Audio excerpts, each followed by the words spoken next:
talking loud, not saying much. Criticize, put all your bullets ricochet.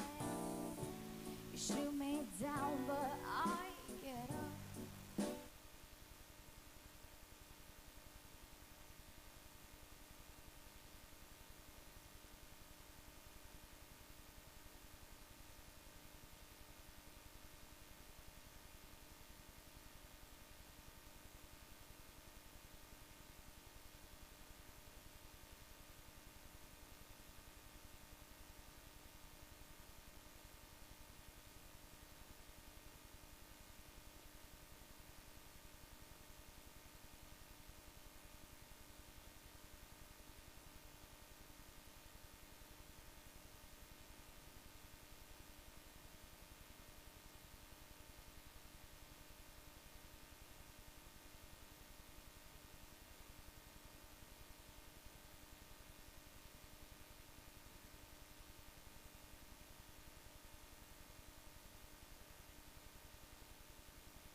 Армысыздар.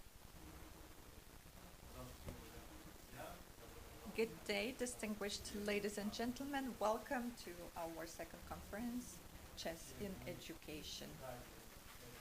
We've been waiting for this time with interest, and now I'd like to thank you. Thank you for being with us, distinguished ladies and gentlemen.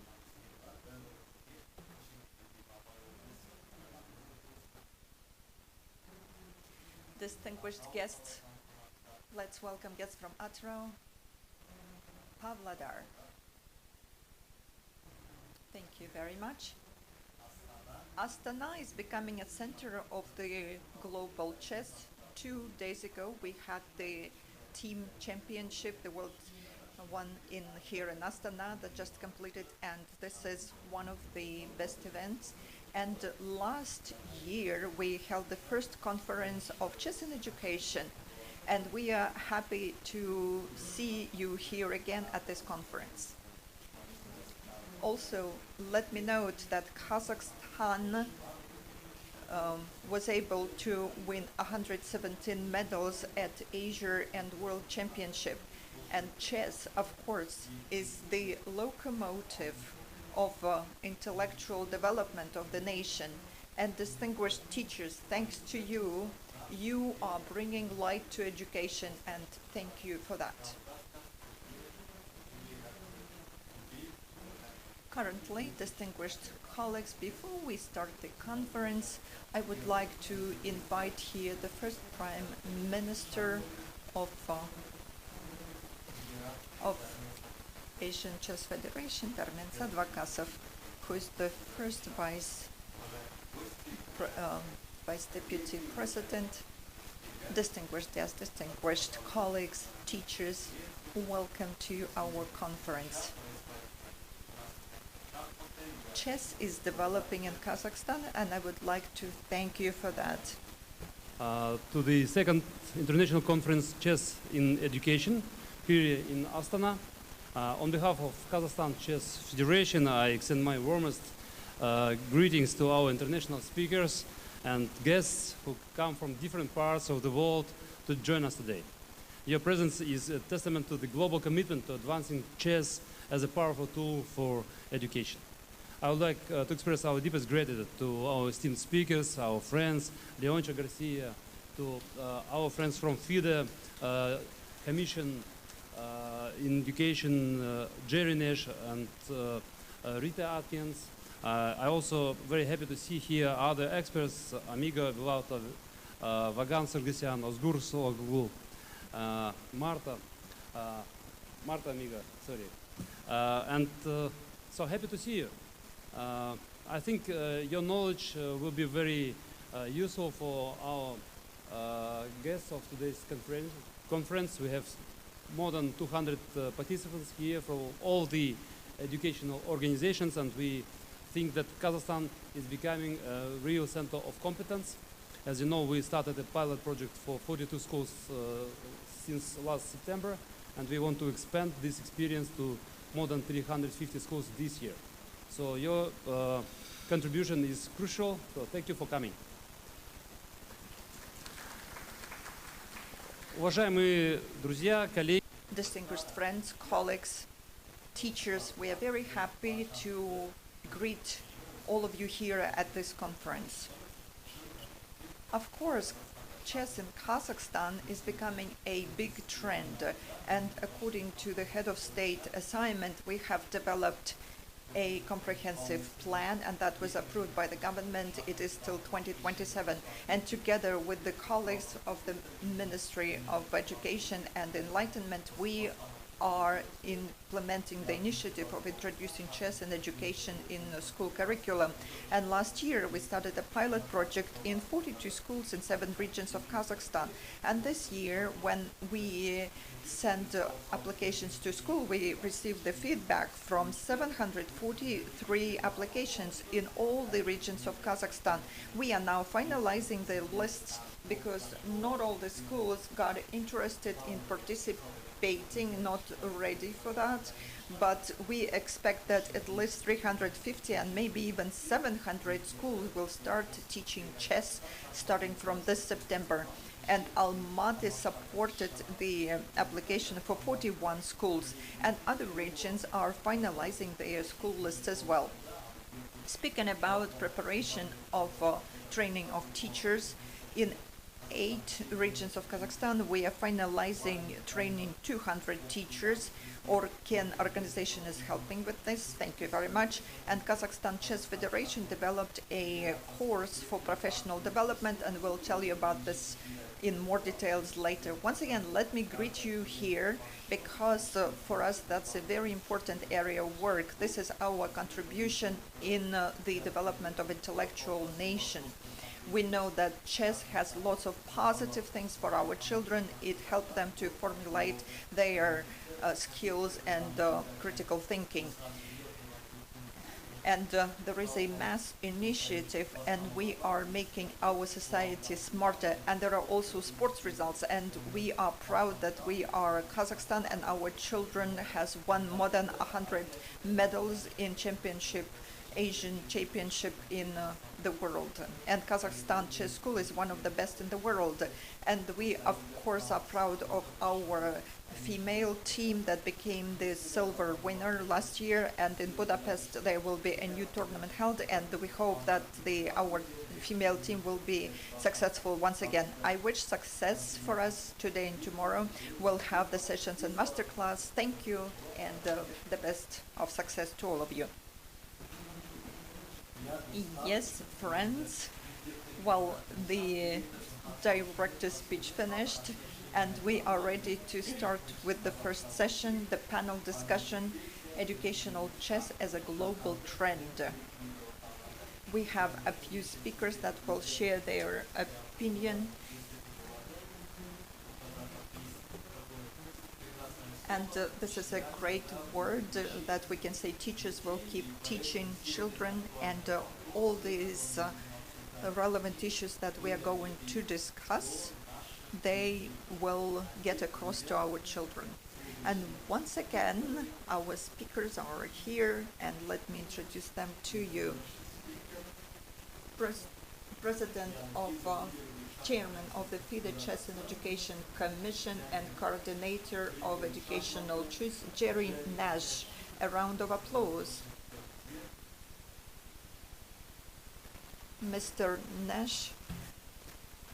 So the next speaker is the second vice president of Kazakhstan Chess Federation, Marta Amigavilanta.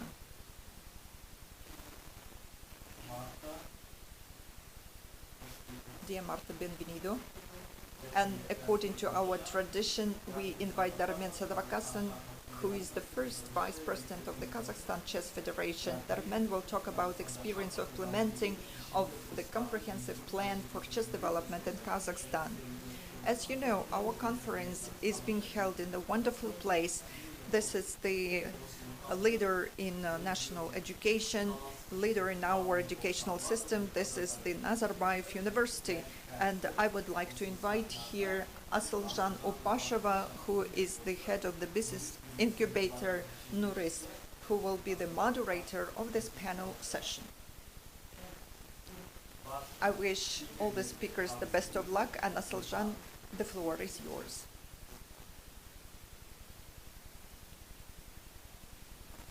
Thank you very much, Yernur. Good day, distinguished guests. Good day, distinguished speakers.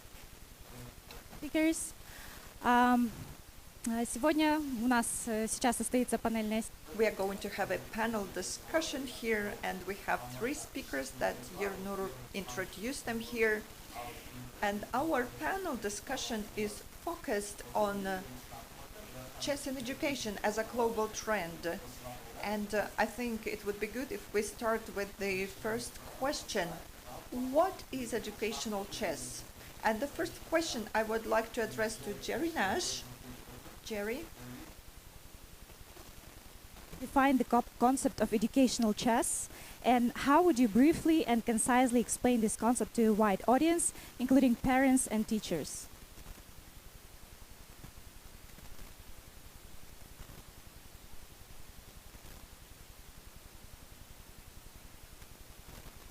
Thank you. Can you hear? Excellent. So my background is as an educator. My wife is a teacher. I have been a classroom teacher. Both of my daughters are teachers. And so education has been a part of my life, as has chess. But it was only about 25 years ago that I began to bring chess into the educational aspect of what I was doing. I was working at a university, and I know this will come as a shock to many of you, but there are many university students who make poor choices. I know that's shocking to you, but they do. And I was teaching chess to children, and I realized that they were developing better critical thinking skills than my university students had. And it was at that point that I began to realize that chess could be an incredibly new and viable tool for education. So, simply put, educational chess is about using chess as a tool to develop academic, 21st century, and life skills. It becomes the vehicle to deliver those skills. Chess in education is not about replacing the curriculum with chess. It's not about just having an after-school program. And it's not about having competitions. All of these things can happen. That's fine.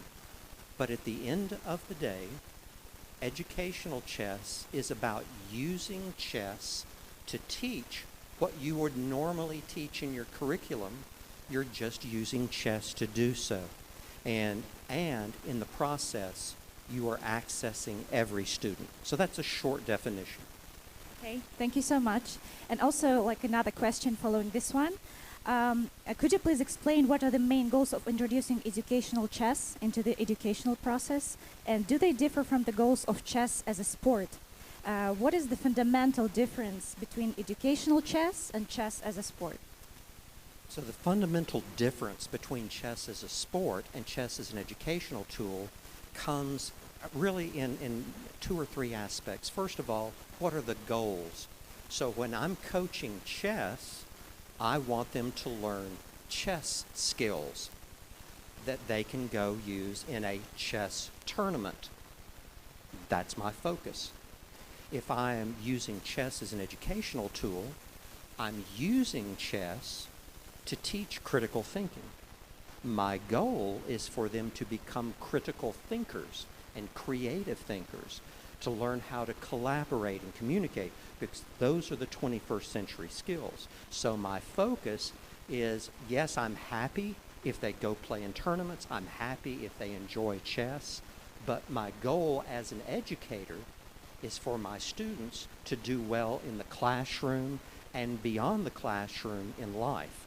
And so the goal is to use chess as that vehicle to teach the 21st century skills. And of course, then use it to teach whatever area of the curriculum, whether it's science or mathematics or literacy or language skills or history or social studies. You can use chess because chess naturally captivates students. They enjoy the game. They love it. It's a game. And you can use that game aspect then to draw them in to these other skills. So the key is when we play chess, yes, we'll pick up a few skills. But when we're using chess as an educational tool, we take the time to make deliberate connections between what they're doing in chess and what you would normally teach in your classroom in terms of the classroom standards. Okay, thank you so much. Мой следующий вопрос, наверное, будет адресован. И my next question, what do you think? What are the benefits that are brought by chess in education to children? How chess are developing cognitive skills and emotional intelligence? Maybe Martha can answer, or Darmin?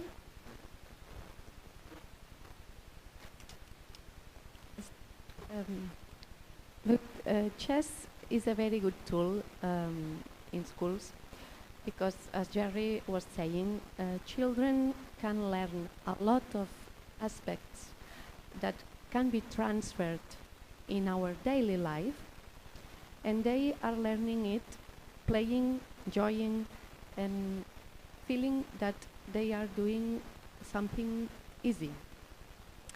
Then it's very important because we need to prepare children to make decisions in the future, to think different options in front of the problem, for example. Then I think that it's very useful in the education because you can improve your emotional state, or you can control your emotions playing chess. You can learn to do it in your life, like in the game. You can win, but you can lose. You can lose. Then it's important to know it, and if you lose, it's not a drama. And sometimes all the people loves to win, but when you lose and you are a child, maybe you are very hungry and you don't accept it. You need to know how to control your emotions. It's very useful in your life. Yeah, thank you so much. Marta, as I know, you have a big experience in introducing educational chess in Catalonia, Spain. Could you please share your experience of introducing educational chess, and also how many schools today are covered or introduced this program into their curriculum? Yes, in Catalonia started to introduce chess in elective time in different schools, principally public schools. We have a lot of public schools. The number of schools is around 400, and our experience is very positive because teachers think that chess is very useful in the school, for the reasons that Jerry explained very good. And they are asking us to more trainers to learn more, because teachers are people who are very creative. Teachers know very good the curriculum, the children. Then if you give them chess educational tools, it's very easy for them to introduce it in schools. Then the experience is very good, because teachers and families and pupils too think or evaluate the activity in a very high level of satisfaction. Then in our case, we are implementing the project in lective time. Then there are the teachers who are working in the school who are using chess. It's not an external person who go to the school one time per week. Not. It's the same teachers who are working in the school who are doing it. And in my opinion, it's a very good system, because all the schools in our country that want to do the project can do it, because you don't depend of extra money to pay extra educators, because you have the teachers in the school every day, all the hours. Then there are no differences in rural zones or very big cities, because all the schools have teachers. Okay, yeah, and another question to you.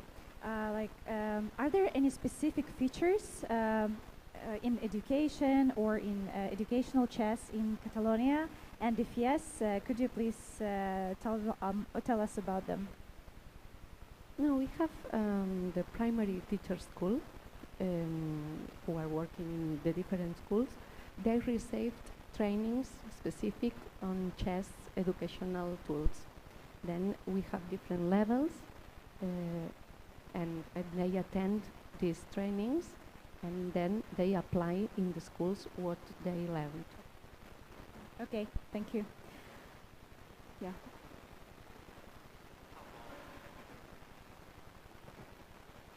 We are doing this since 2012. Since 2012, so it's been 12 years by now. Wow, great.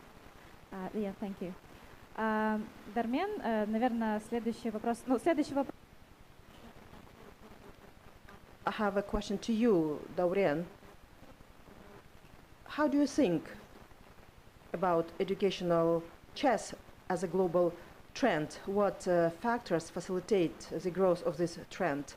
Good morning once again. Thank you so much, dear Aslajan, for your question. Well, our children, like children elsewhere, face certain challenges, and there are a lot of challenges: social media, clip thinking, short memory, inability to concentrate on some tasks for more than 30 seconds, 1 minute. I was talking to different experts, like in Cambridge. They recognize that the level of education that enter this university, I mean the applicants, is going down, because these trends negatively impact the capabilities, and chess is rather an efficient response to this challenge. We know very well that chess develop ability to concentrate your attention, logical, critical thinking as well. And today,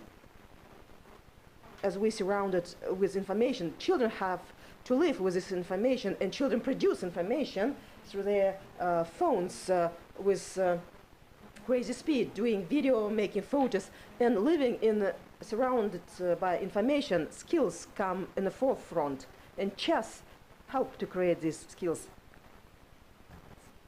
About global trends, why is it a global trend now? Several years ago, it was very difficult even to explain what chess in education was. And there was not that much of an audience for it. over the past few years, and I think COVID had an impact on that because it revealed some of the challenges in the education system. And certainly with the loss of, the learning loss that took place during that time, educators began to realize we have to do something differently. I think now the attraction for chess is that, first of all, it engages the students. And coming out of the pandemic, student engagement and focus was a high priority. It was a real challenge for most educators. How do students who have been away from the classroom now come back and actually focus on tasks? And so that the need and the opportunity, the recognition that chess really could meet that need gained their interest. But there's also something beyond that. When students are successful in and beyond the classroom, this has an economic impact on the country. So one of the things that I talk about when I'm doing teacher training is when you change a child, you change a family. Change enough families and you change a community. Change enough communities and you change a country. Chess really does have the ability to give students the skills that they need in and beyond the classroom. That's why I'm now being contacted on almost a daily or weekly basis by leaders from countries all over the world. We want chess in our schools. What do we do? In fact, when I leave this conference, I will fly back to the United States. It's a 2-day trip, by the way.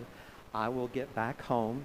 I will have an entire day to repack my suitcases, and then I will fly to the country of Honduras, and I will be leading a preparation of teachers course there in that country because they want a national initiative, much like what you have already started here in Kazakhstan.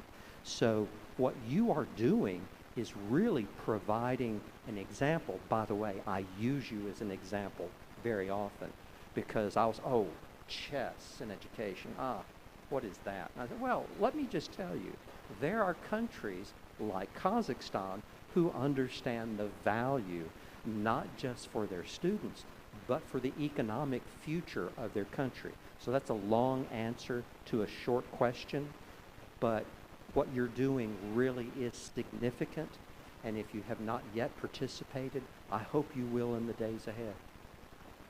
Thank you so much. Dear speakers, our guests are asking us to speak a little bit louder because I think the sound is a little bit low, so we need to speak louder. And also, as you probably know, we are currently being broadcasted online, and so for our listeners who are not here to listen us better, so let's speak louder. Yeah, thank you. Мой следующий вопрос будет...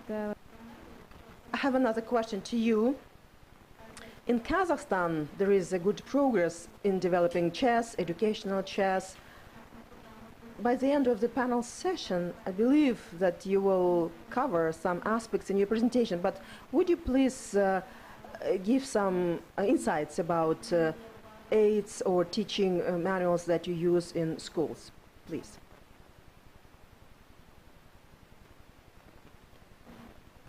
May I display my PowerPoint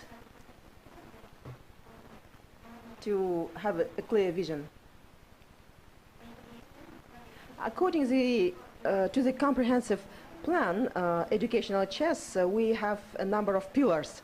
So this comprehensive chess development plan has been approved by the government resolution last year.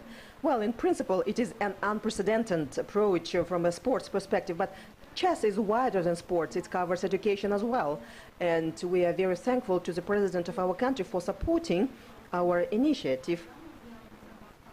And to date, this plan contains a number of tasks which are digitalized, and we see that the performance indicators, 42 schools that we launched as a pilot last year in 7 provinces, we want to cover 350 schools at least. We received 767 requests from schools, but the number could be higher than 350 as target. By 2027, we plan to cover 20% of all public schools in Kazakhstan, which is around 1,400, for which we need to train the teachers in the first place.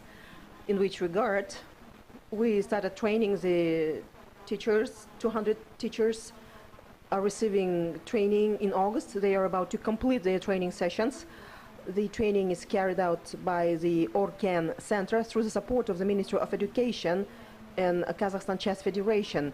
And then the Kazakh Chess Federation will continue delivering trainings both online and offline as part of our special advancement training course. We invited masters, resource experts to make it high quality. And of course, we have to follow with the requirements of the Ministry of Education that they have their own standards.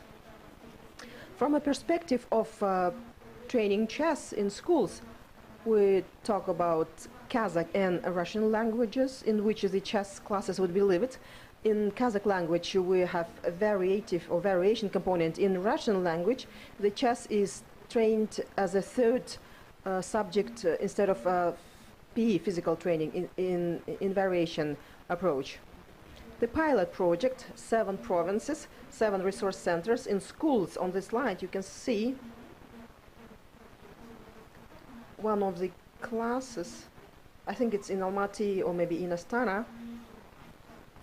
So these classes were organized through the support of our association Freedom.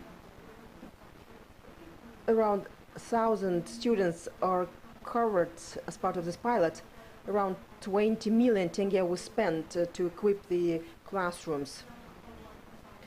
We also organize different research and studies. Well, I understand that other countries have done this before. I understand that there is a very powerful research approach in Armenia with our colleagues. They have gained a lot of experience, and this is what we're going to hear about today as well. And as Marta said, a large school has been implemented in Spain, like more than 400 schools in Spain are covered, and they also have some studies and research. And I think that today and tomorrow during the master classes they will share their findings. We understand that chess will positively affect children by developing their different skills.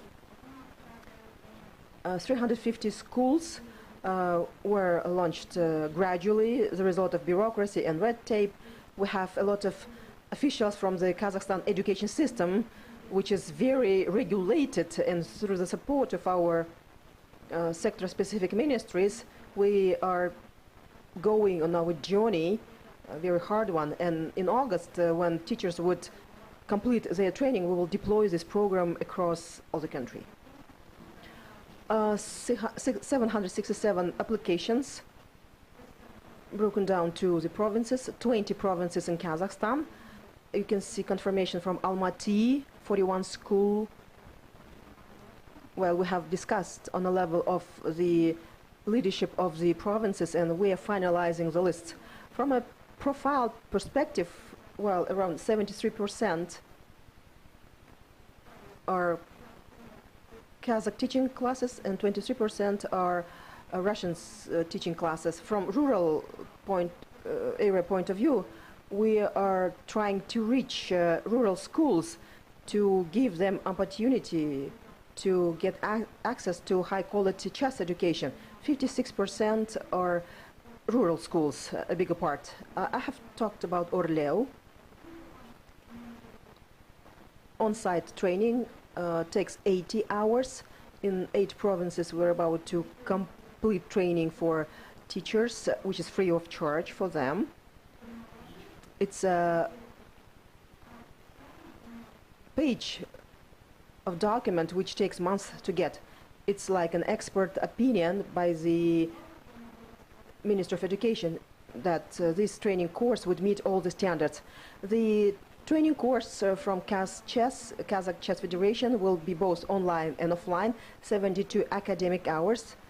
As part of this training, we will deliver different manuals, teaching aids, and other things. From a teacher training perspective, Ministry of Science and Higher Education endorsed additional training program minor that we're going to launch in September next year. We have ongoing discussions with the universities. So we have the rector of Kokshetau University. We have ongoing dialogues with a number of universities and our partners, our colleagues. We urge you to take a proactive position. Kazakh Chess Federation is ready to support your initiatives. We can develop these training courses together with you, with international experts, with FIDE. We would like to deploy the minor program for primary school teachers so that next September, as part of the training courses for teachers, we can start a separate program for the lecturers of the universities. Manuals, teaching aids is another document, screenshot here with a stamp, which takes a lot of time to get. So the training program for grades 1 to 4 has been adopted, and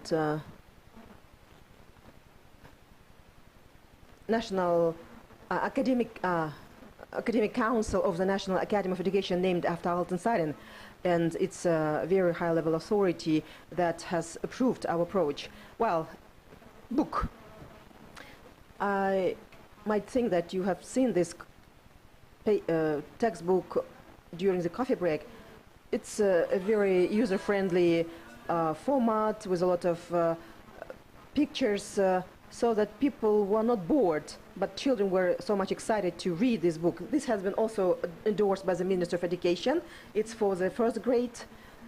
Now we have completed the textbook for the second grade, and it's an approval process. It will take a few months to complete, but we're on our way to do it. This snapshot has been done last year from the previous conference, and we again sit here in this beautiful place. I would like to thank our colleagues from Nazarbayev University for being the host of this event in such a nice place. It's becoming our tradition to have a conference in this venue. Thank you so much, FIDE. Thank you, Jerry and Marta, for supporting all our initiatives. Visibility of chess. Across the country, we open up chess rooms. I would say we launched chess rooms in Binom School. You may know it's a public school, like special public school. We also organize National Students League. We are organizing a National Akbozat League as well. We hold a chess class competition, and we plan it this year. Last year, it was attended by 150 school children from 9 provinces. I believe that this time the audience would be way too larger. So in autumn, we're planning to hold another one. Thank you so much for attention. This is about the findings of our work. Thank you so much. Thank you very much for this substantial presentation and great results. Our time is up, but I will ask the last question to all of our speakers. I have the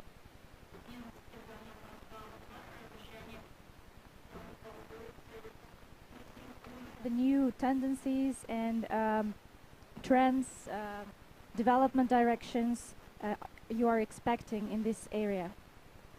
So this is an open question. Whoever would like to start first.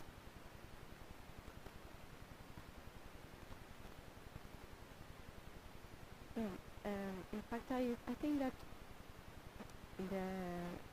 that we need to do in the future is increase the number of materials that to give the teachers, especially on secondary school, because in primary school I think it's easier and there are materials and tools for the teachers, but in secondary school the tendency will be to create more materials connecting chess by the different areas from to the curriculum.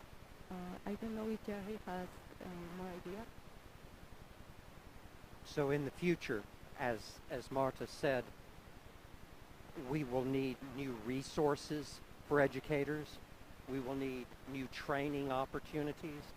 And one of the things, Darwin, as you talked about the program here, you didn't mention it, but if you don't understand that there is an infrastructure of support that must take place, and these are the training resources and the support infrastructure.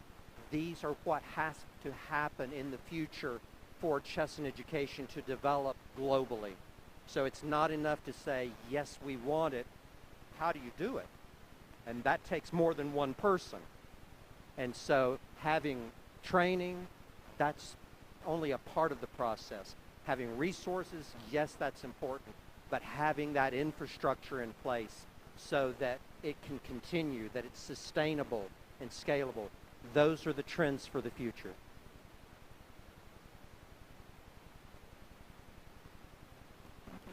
Значит, если говорить Speaking about the future, I would say that I want all of us to participate in the future. We are looking for partners. This is a new area of development for Kazakhstan. Every teacher can be initiative and active, and we are going to promote this. We are going to create a network. We are ready to become your partners in all the regions of Kazakhstan. We are launching this. And if there are colleagues here from Kazakhstan Chess Federation, our colleagues, they are all here and they do this work daily. Please contact us and we'll provide you the materials and methodology, and we can launch the initiatives together. Thank you very much. Thank you, distinguished speakers. I wish you the best of luck in all your projects. I wish you success in developing chess and education, and to all the participants, we wish you the fruitful day. And I know the organizers have some small presents to you. Dear speakers, please stay in your places, and we request our speakers to put on those chapans.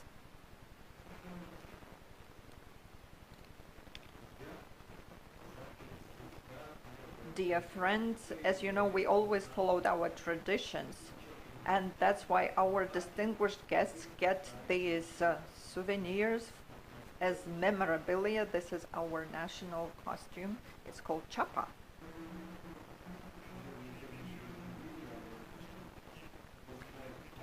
That's great. We are happy to see you wearing this as national costumes, and I think that our friend Cherry will be wearing it, and we'll see these pictures all over the media. Distinguished mass media present here, please take a note of this, take pictures. Thank you, the moderator, Asıljan Opasheva.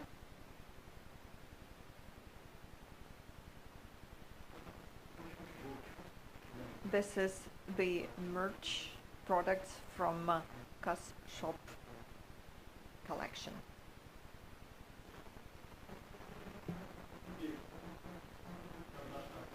Now, let's give a round of applause to our guests. A big round of applause of our audience. Dear friends, let's continue our conference, and we're going to have a presentation from Vagen Sarkisyan. As we know, education and chess have a lot in common. It's important to create partnerships and use experience of other countries. And right now we're going to have a guest from Armenia who will tell us how chess affected the competences of 21st century. Armenia was one of the first in former Soviet Union countries that introduced chess in education. Let me invite Vagen Sarkisyan, who is the head of Research Institute, Chess Institute in Armenia.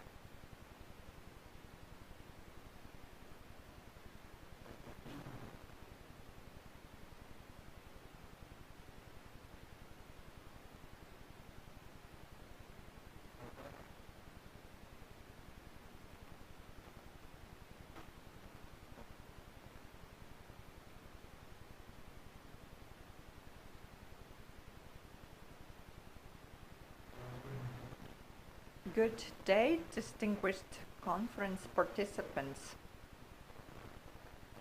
I will try to speak up. I hope you can hear me well. It's a great honor for me to speak here today. It's not my first time here in Kazakhstan, it's my second time. And I think that's already a pattern for me coming here. I am Vagan Sarkisyan. I am a psychologist by training, and I've been playing chess for a long time, but I became a participant of this project in Armenia after Armenia introduced chess as a mandatory subject in all curriculum in primary school in Armenia. As you know, from 2011, chess was introduced in curriculum in Armenia, and starting from this time, it's been already great experience that we have got. For more than 13 years, chess is being taught in Armenia primary schools. We have trained how to teach chess. More than 6,000 teachers were trained for that, and more than 40,000 children are studying chess. About 400,000 schools were involved in studying chess in a mandatory curriculum subject, and we have developed books, textbooks, methodological materials, and lots of other literature on educational chess, and some of them are already being revised and being improved in quality. Every year we hold chess tournaments and competitions and Olympiads, and we engage other specialists such as psychologists and other educators. The best specialists in Armenia are engaged in this project. To get to the main topic of our conference, how chess affects the development of 21st century competencies and how it affects digitalization in the country, let me first introduce our research institute. It is called the Chess Research Institute, that was founded in 2018 in the main teachers training university in Armenia. And before that, we had a chess research center that was created on the basis of one of the oldest psychological research centers, a psychological laboratory, and I was the head of that laboratory at that time. There are several areas of work in research, and let me introduce our colleagues who work in the Chess Research Institute. This is the group of inclusive education, because, as you know, one of the main issues of introducing chess in education is the inclusivity, whether it is inclusive enough and whether it meets the inclusivity trends currently being used in the world. And in the inclusive education group, we have Tamara Sarkisyan, who is a psychologist as well, and she is a head of one of the departments in the educational ministry in Armenia. The second is the methodological group. The dean of the Department of Primary Education is a member of this group, Mr. Khachryan.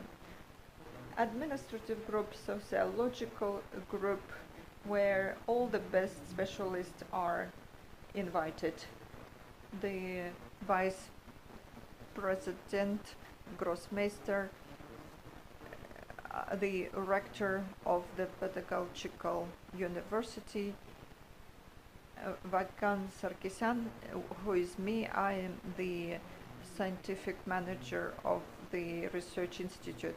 We also have the cognitive psychology group that includes a psychologist and doctors of sciences, and the chess methodology group that includes methodologists, grossmasters, masters of chess, and Mr. Malakian. The institute is working on introducing chess playing in kindergartens, and our teachers, our specialists who are working in kindergartens are also involved in this project in our Chess Research Institute.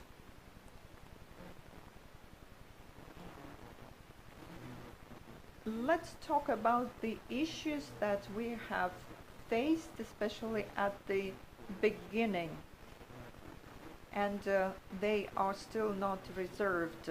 There are two major issues that we can actually see, and I'm sure that all of you are going to encounter the same issues. So, for example, there is a issue of inadequate teaching skills.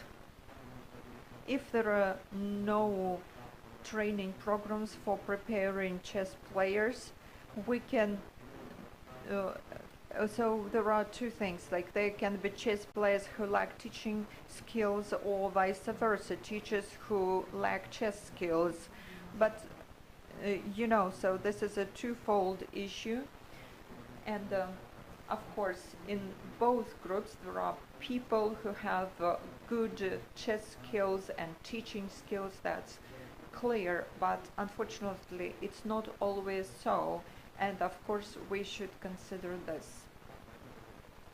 And we have created a comprehensive system for training and retraining of teachers, and I'm going to tell you more about this today during another panel discussion today.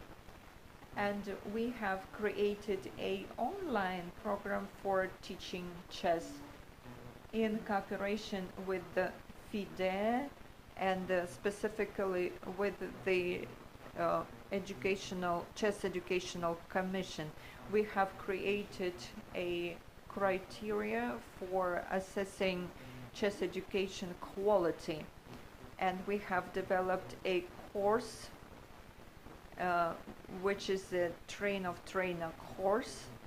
These are the course for those who are going to teach teachers to play chess, and that was approved by FIDE, and this course is still used successfully.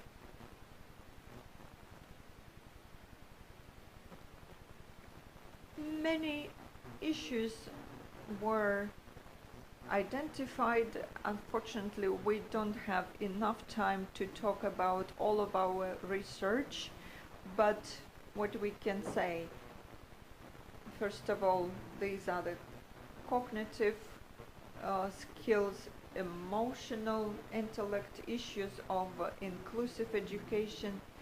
We have created methodological materials for teaching chess for children with disabilities, children with specific needs.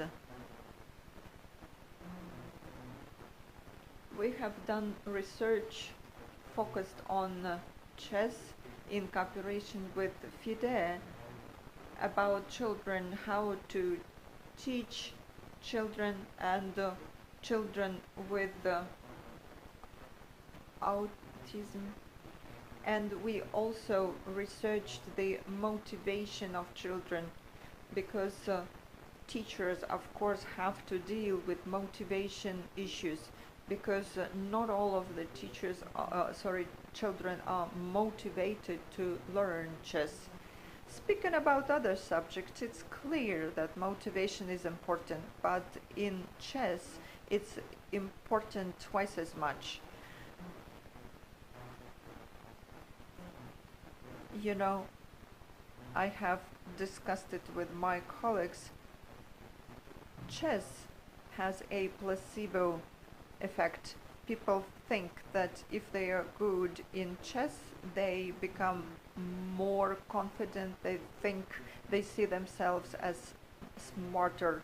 Or if you are playing chess bad, the evaluation goes down, self-confidence goes down. So that's what I mean talking about motivation issue, and we should consider this in teaching chess. So motivation is very important, and I remember I have just 10 minutes left, and of course we should stick to the topic, the main theme of this conference.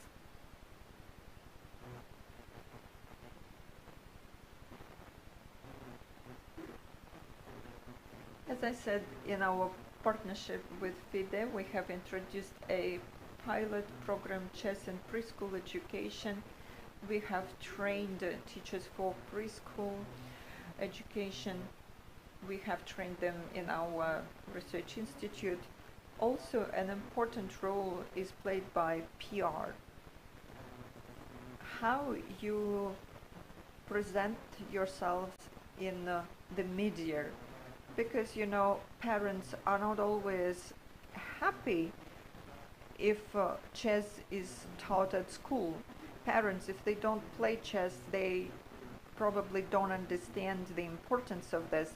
So it's important to raise awareness, and we created a YouTube channel for this, and specialists explain the importance of chess in technologies development, for development of algorithmic thinking, and that's actually my presentations were included into this channel, and we talked about how chess can help, because technologies, gadgets doesn't make us smarter, and actually makes us even more stupid than we are, and chess can compensate for that. So such media work is very important as well. We have also created tools for assessing students' educational achievements and contextual questionnaires that enabled us to link the chess results with the data that we received with the questionnaires about the development of cognitive skills, and information about the family data, financial position of the families. You know, at the beginning, the educational level of parents really affects how children learn chess. It affects children's motivation as well. So there are many factors that we need to consider. There won't be time for questions and answers at the conference, but I hope if you have questions, I will be happy if you come up to me during coffee break or lunch, and we can further discuss it with you. It's great if you have questions, comments, and criticism, because that enables us to improve our activity. Now, let us get to what I promised to tell you about. We held a research that was held in 2 schools that enabled us to identify how chess knowledge affects the competencies of the 21st century. And the problem was that the competences of the 21st century are rather wide, very cumbersome, and sometimes there is no clear methodology to evaluate this. That's why we found a good partner who we started working with, and through the support of FIDE, especially Commission of Chess in Education, we made a small research And our researcher from Singapore, Mark Novatsky, organized a online game to assess the 21st century competences, which include personal skills, self-development, independence, creativity, problem-solving, decision-making.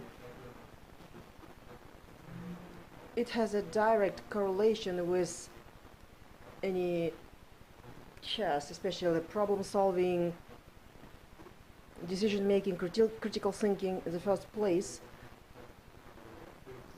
We have a presentation on this, if I'm not wrong. Social skills, cooperation, communication, and then information and knowledge, which includes training in information management and digital literacy. So this is natural. All the skills for the 21st century, they are called skills of the future. This is where you can see, by the way, there is an article which I'm going to share with you, and on the website of Chess and Education we will post it. I will not go into details of this article. These are scales and categories. Well, it's always about resolving an issue, because the mission of our institute is to apply chess knowledge and chess education in building a citizen of the 21st century. I think that it has always been in place, but we needed to properly formulate it. And we started this research since 22-23. Our model that we have developed is based on the concept of the teachers of the 21st century.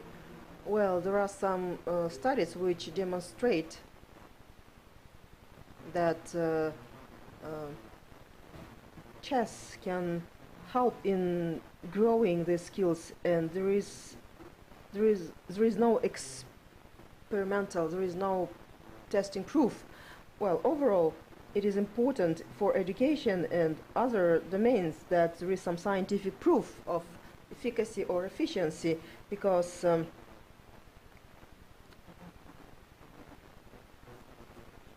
there could be some studies dedicated to a particular skill, like critical thinking. There is so many studies, decision making, and so on and so forth.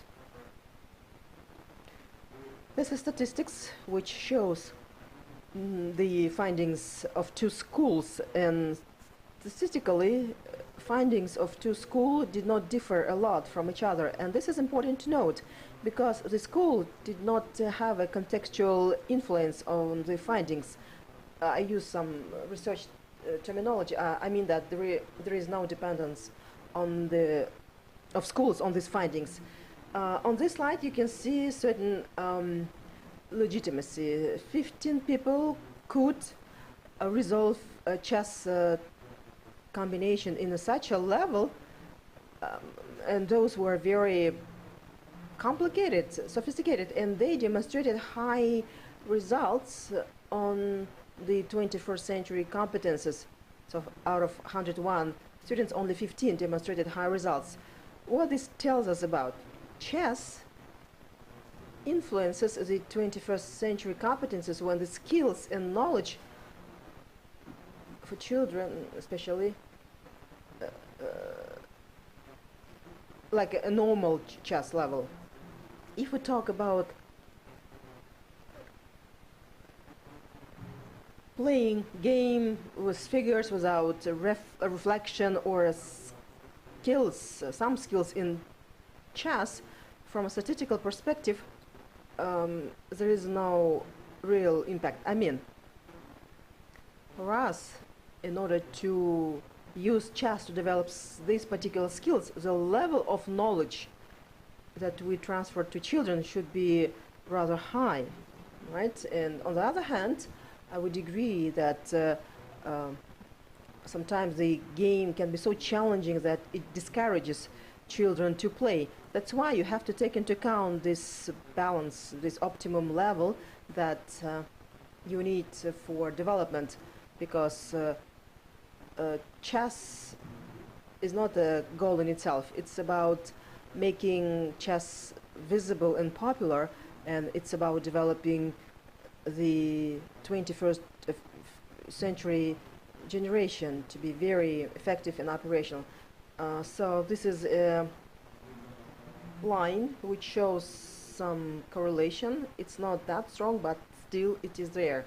On the other hand, why it is important to have this study done? A few years ago, the Institute of Education in London, I guess,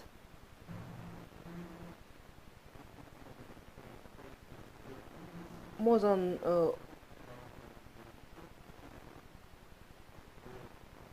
necessary money was spent, and the findings demonstrated that chess did not impact the education level, and there was like high-profile case. But then when we dived into the details of the study, we found actually that 1 hour per week, 1 hour of chess per week, right, which means that not only level of knowledge and sustainability and duration of training would affect the skills, chess skills development. This is very important to note for this particular study. There are studies which demonstrate that for effective intervention, like a new subject matter was introduced into the curricula, at least 30 hours is necessary to make it efficient. But if it is for 100% effective teaching approach, so we have to take into account the number of hours in schools.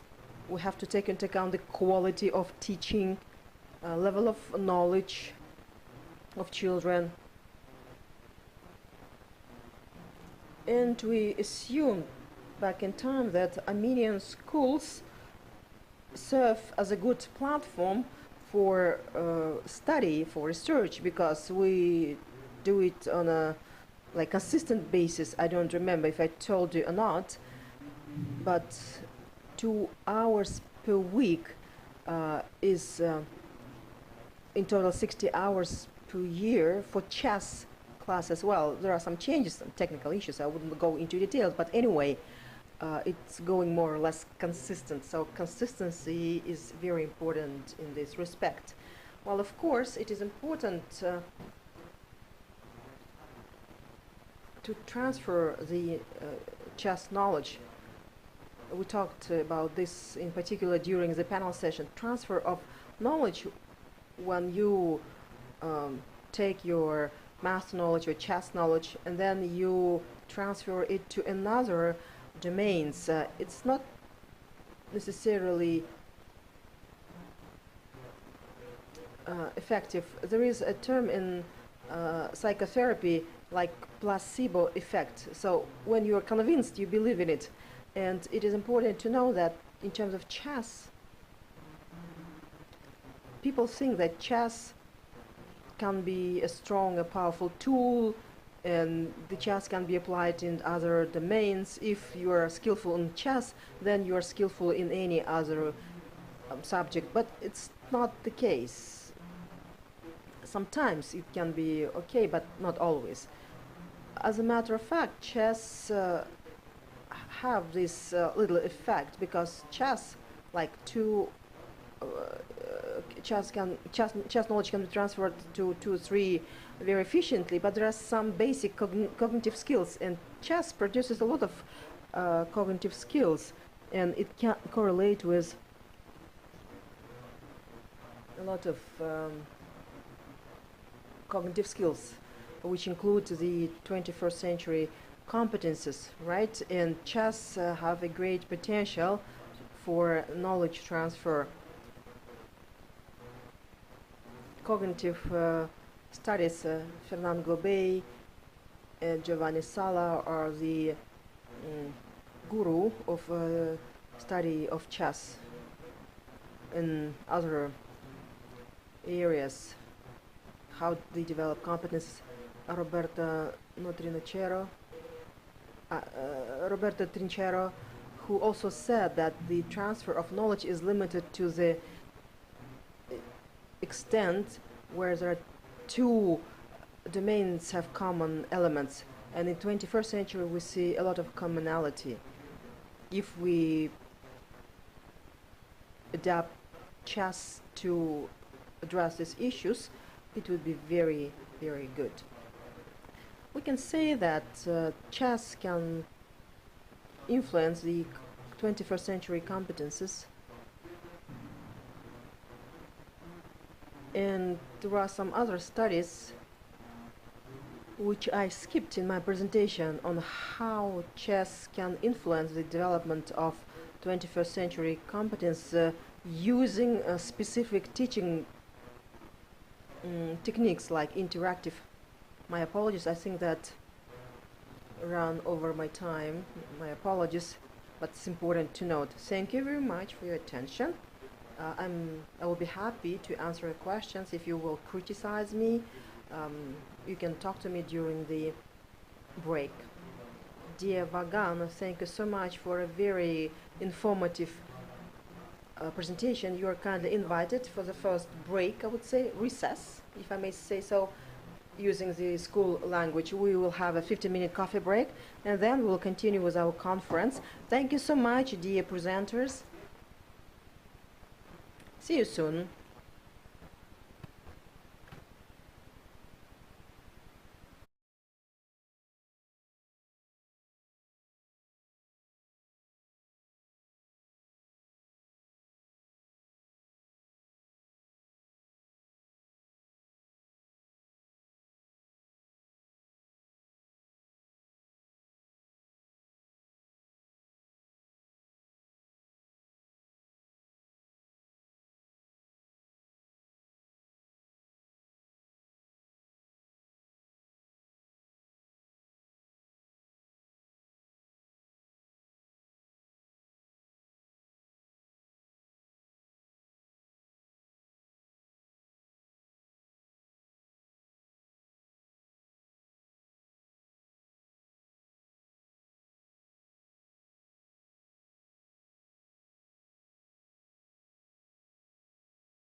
кезеңге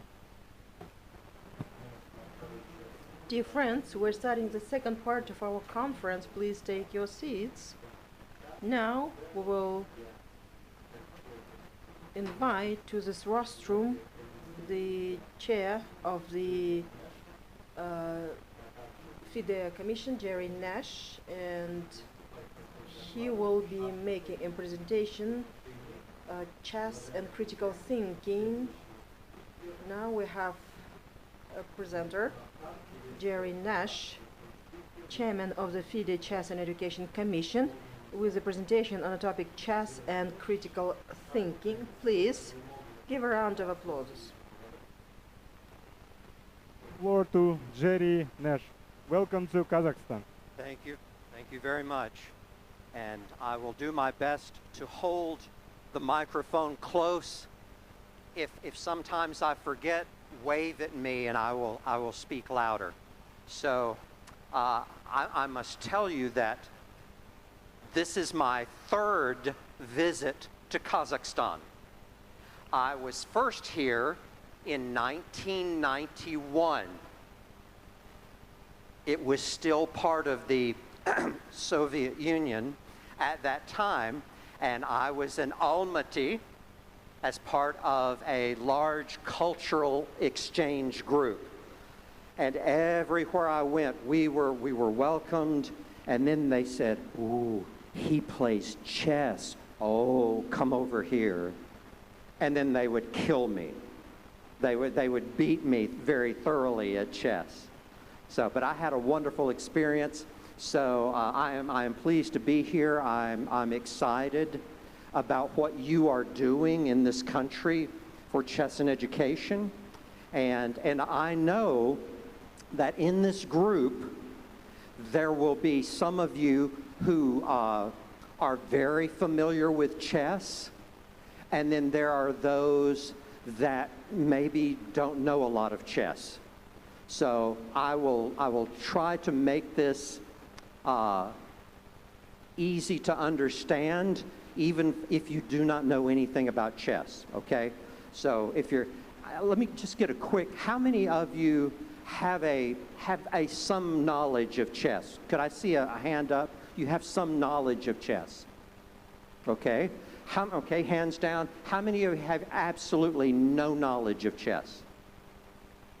I know that she's a WIM. She's telling me that she knows nothing about it. Okay, so I will tell you very quickly. In the United States, when I'm doing teacher training, first question, on a scale of 1 to 5, 1, you have seen a chess set in your life. 5, you are a strong player. I ask the teachers to rate themselves. Here's the response. 0, -1, -2. Not only do they not know about chess, they are afraid of it. They are afraid that they cannot learn. It is too complicated for them. So one of the first things that we do is to take away the fear. And then we start talking about the benefits of chess for them as a teacher. And of course, one of the things is, how can you use chess to teach critical thinking skills? So again, I mentioned earlier, my background is an educator. I was a classroom teacher. I have 2 master's degrees, one in theology, the other in English. So I wish I had known how to use chess back when I first started teaching. It would have been less of a disaster of my first year of teaching. So I survived. I don't know if my students survived, but I did. Okay. So our vision in Chess and Education Commission is to make chess an essential tool for educating students. And we want to do this all over the world. Again, as we mentioned earlier, there are many places where educators, if you say the word chess, right, their first response is the game of chess. And they say it in such a way as you understand they are thinking in their mind, not going to happen in my school. We do not have time to play a 2-hour game of chess during the school day. We don't have time to play a 1-hour game of chess.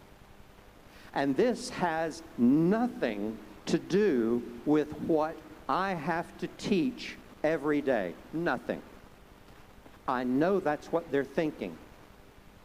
And so we begin to demonstrate to them, here is what's happening when students are playing chess, but here's also activities that you, with a little knowledge of chess, just a little, can use to help engage your students and give them skills. So that's our goal. So in our presentation today, we're going to talk about some definitions, about critical thinking and higher order thinking. Then we're going to do some activities, and I'm depending on your guys to keep me to time. We'll talk about pattern recognition, about prediction, and some other higher order thinking. So when you see the word HOT, H-O-T, higher order thinking activities. Okay, so first of all, critical thinking and higher order thinking are used interchangeably by many educators. So if you say critical thinking, if you say higher order thinking, it means much the same. What's included in that? Well, a few of the things, not everything, but a few of the things that you will see definitely relate to chess: pattern recognition, analysis, decision making, reflection, and creative application. We've talked about the 4 C's. We'll talk about them again. Critical thinking, creative thinking, communication, collaboration. And so that 4 C's of 21st century thinking skills. So most of you who are educators are probably familiar with Bloom's taxonomy, the level of critical thinking skills. Now, again, my wife is a teacher. She teaches in a small mountain community. Sometimes with her students, any thinking is critical thinking. It's higher order thinking because she actually got them to think about something as opposed to just sitting there. So higher order thinking is relative, you know. The level 2 is higher than 1. It's not where we want them to be, but it's higher. Okay, so if we looked at this from a chess perspective, we might make a really simple application. First of all, level 1 would be remembering, name this piece. We'd hold up a chess piece so they would name it. Level 2, share how it moves and captures. That would be remembering, that would be understanding something about that piece. Level 3, place it on the board so that it attacks 3 other pieces. So now we're applying that understanding that they have. Then we get to really what are the higher level thinking skills. Level 4, compare and contrast this with other pieces. Share which of the 2 pieces you prefer and why. That's higher level thinking. And then finally, create a position on the board where your piece delivers checkmate. So we've reached all the way to the highest level of critical thinking where they are now creating something. I use a methodology which I'm sure many of you use as well. And it's I do, we do, you do, and then I add the level you create. So we'll talk about that later. Okay, so we're going to start with a pattern recognition. Wow. Okay, we're going to go through this really quickly because I only have 5 minutes left. So I will speak a little faster, And if you want to know more, you can catch me later or come to the master class tomorrow. So we'll do a series of directions. I will say them twice. So we will assume that the smiley face or the chess piece is on the square A1. Here's what I would do with my students. I would say, I'm going to give you a series of directions. I will repeat them twice. And then you will tell me where the chess piece or the marker has landed. So we're going to move the piece 4 squares to the right, 3 squares up, and 2 squares to the left. 4 squares to the right, 3 squares up, 2 squares to the left. I gave the directions.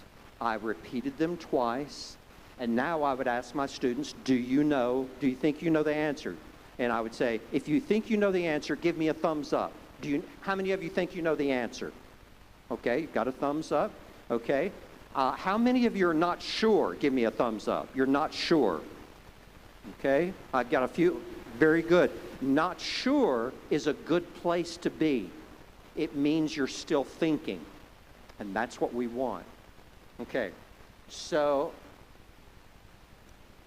we went through the process, and we moved the piece, and we got to the square C4. We moved 4 to the right, 3 up, 2 to the left. Now, what did we do in that activity? We recognized some patterns. And let me go back. So we'll talk more about this exercise tomorrow in the literacy workshop. So in the master class tomorrow in literacy, we'll talk about that.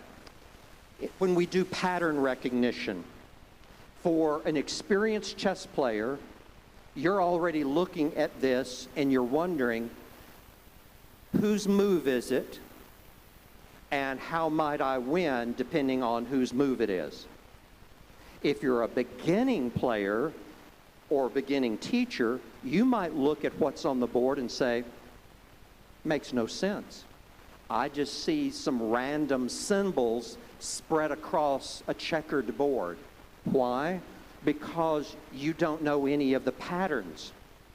And chess is largely a game of pattern recognition. Involved in that pattern recognition are prior knowledge, visual cues, as well as conceptual cues. So for example, if you were an experienced chess player, you might say, if it's the player of the black pieces to move, black can win the game by delivering checkmate. Why? Because they see where the queen is, where the queen can go. That's a visual cue based on prior knowledge. But there is also a conceptual cue, a concept, the concept of checkmate. If you don't know about checkmate, you wouldn't think to make that move. You might make any kind of random move, and your students do exactly that. So when we're doing these activities, yes, we are using a chessboard. Yes, we're using some chess knowledge. But then we are making deliberate connections. So what patterns help you to get to school every day? You have to get up. Your mother screams at you, get up. And then she says, you must get dressed. And then she screams at you, get dressed. Because every day you forget the pattern that you need to be successful. So what patterns help you to get to school? What patterns of behavior? There are some of you that if I asked you and I said, name a student that when they walk into the room, you can look at them and you say to yourself, this is not going to be a good day. You can look at them because you know their pattern of behavior. And are not good. So when we're using chess to teach critical thinking, we're talking about patterns, pattern recognition, and then making deliberate connections. I had a bunch more. I'm out of time. I hope this was at least an introduction and give you some ideas about ways that you can use chess to teach higher order thinking. Thank you so much.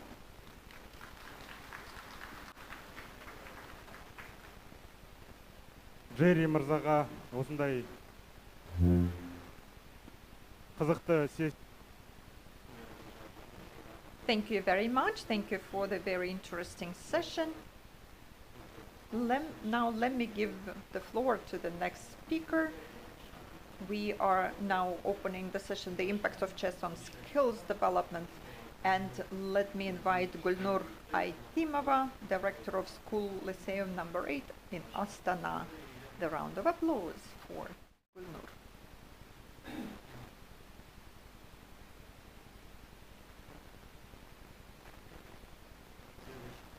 Next speaker, Kamaryash Kalkieva, researcher, professor of the Social Pedagogy Department of the Eurasian National University, named after Gumilov. Это имени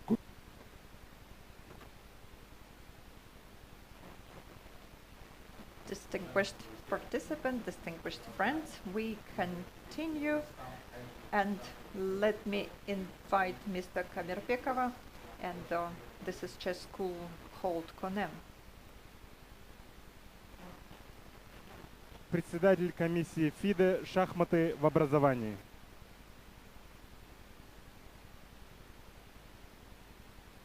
Ну и командовать я парадом будет Жазира Искандирова, это руководитель программы «Шахматы в образовании». Chairman of FIDE Chess and Education Commission, Chess and Critical Thinking. Jerry Nash. Thank you, distinguished participants. We start our panel session, and we will talk about the impact of chess on skills development.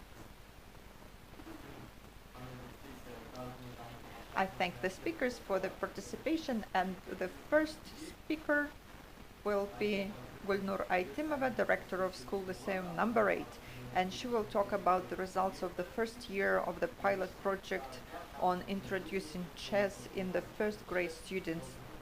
The project we launched in school number 8, and that was together with the Kazakhstan Chess Federation. Distinguished colleagues, thank you very much. That's great that we're improving access to children to chess playing, especially that's important in rural areas because chess was not accessible there. And we say that hope gives more hope. And actually, from the early childhood, I wanted to learn to play chess. And for example, in 2019, when I became director of School Lyceum number 8, we were given a separate building, and on the first floor, I wanted to organize a chess playing platform that helped to play chess, helped it to our children. And then on the second floor, we have created another platform where already 12 students could play simultaneously, and then we opened a center that enabled 30 students to play chess. The opening of chess classroom became possible thanks to the Kazakhstan Chess Federation, because we know that one of the main goals is to implement the comprehensive chess development plan in Kazakhstan of 2023-2027. As I said before, in Astana, we have launched this project in 12 schools, and all over Kazakhstan, 42 schools were engaged, and the chess is played as a subject in these schools.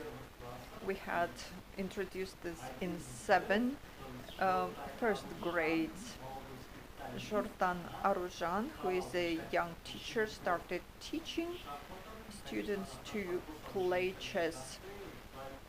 She was professionally trained. In her classroom there were 26 students, and once a week this subject was taught as an elective. And what our students learned to do from the first to 12 classes, they have learned about the chessboard, what it consists of. Then from 13 to 24 they received the pieces and learned how to attack and defend. And from 25th to 34th classes we have talked about the checkmate, stalemate, pawn race. And so that's what they learned, and learned to distinguish different patterns. And the children achieved the following success.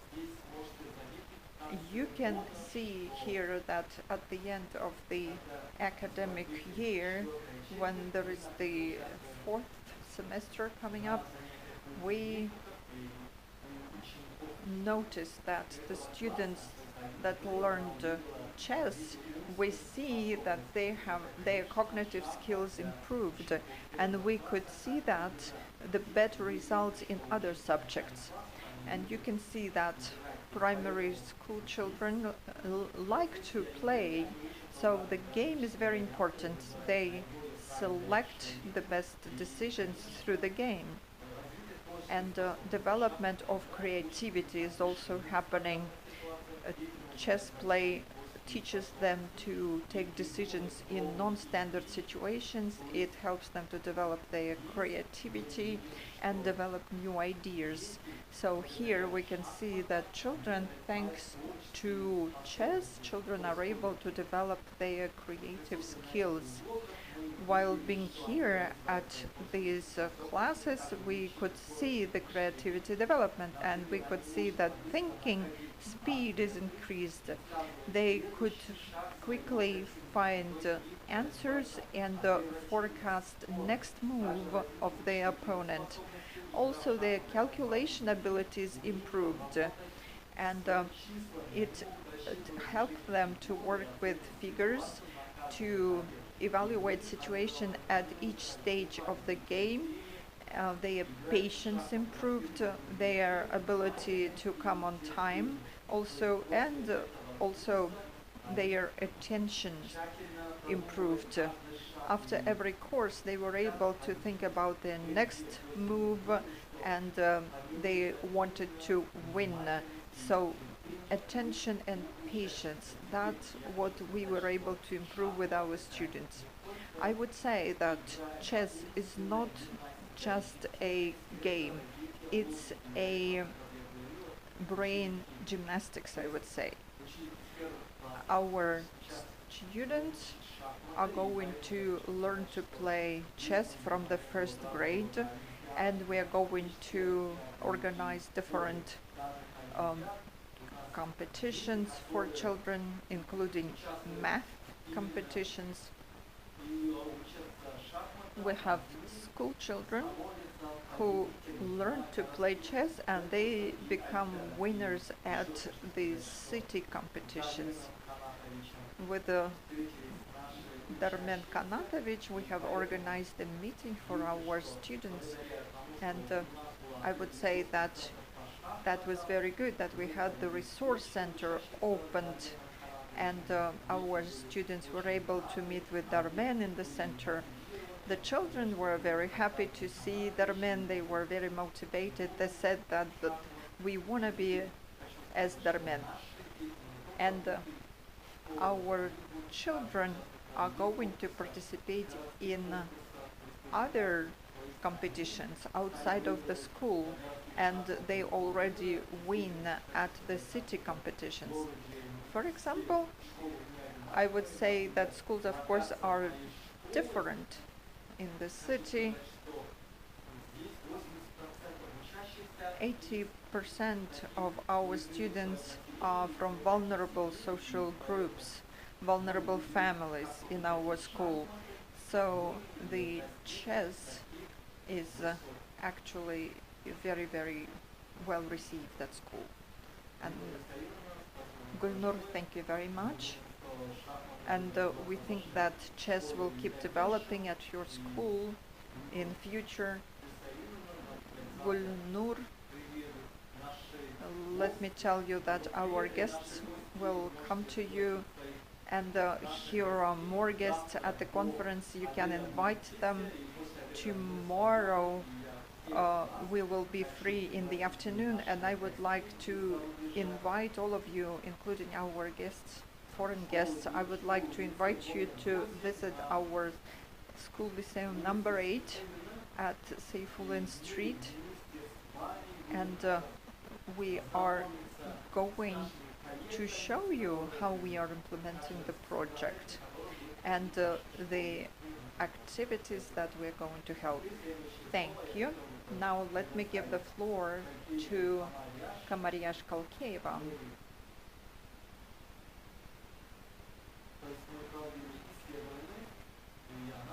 We held a research, and she will talk about the research results of the first pilot year project results.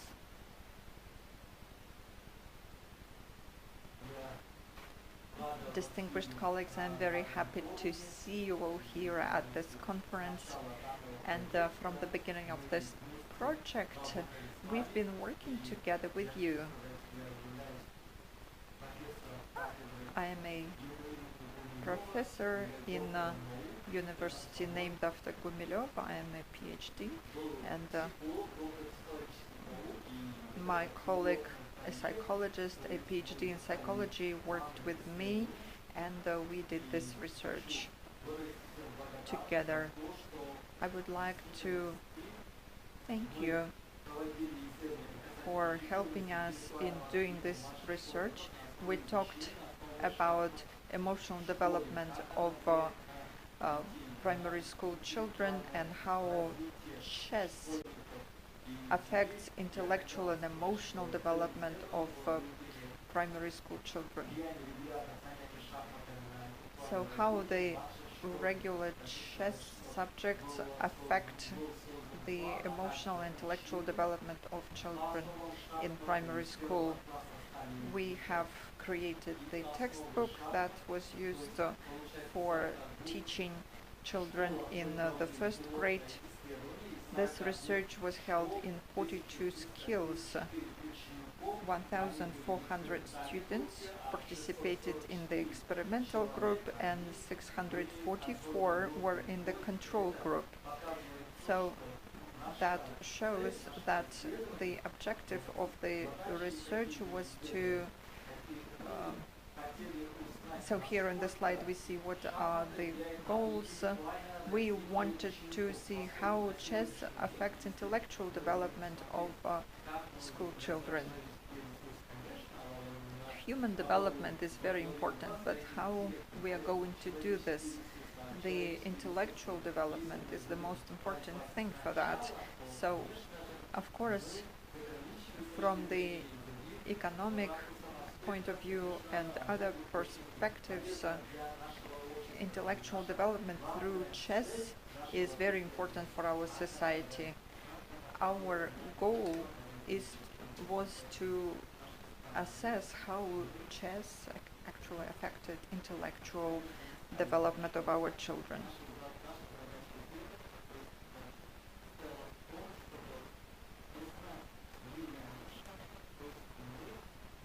So actually we did the research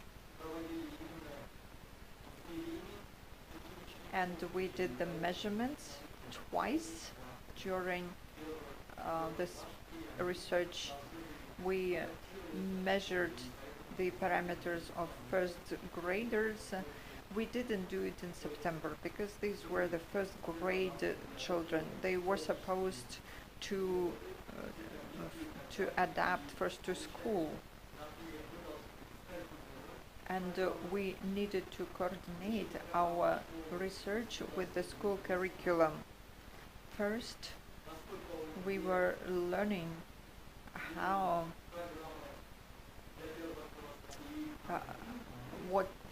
how we can introduce the chess into the first grade curriculum and develop the instruments. So we did the great work, and I would say that children actively participated. In December, we held our first research. First, we researched what words children know. Are they able to read, for example, what they know in mathematics? So we used this data and included in our research. And then what we saw, next slide.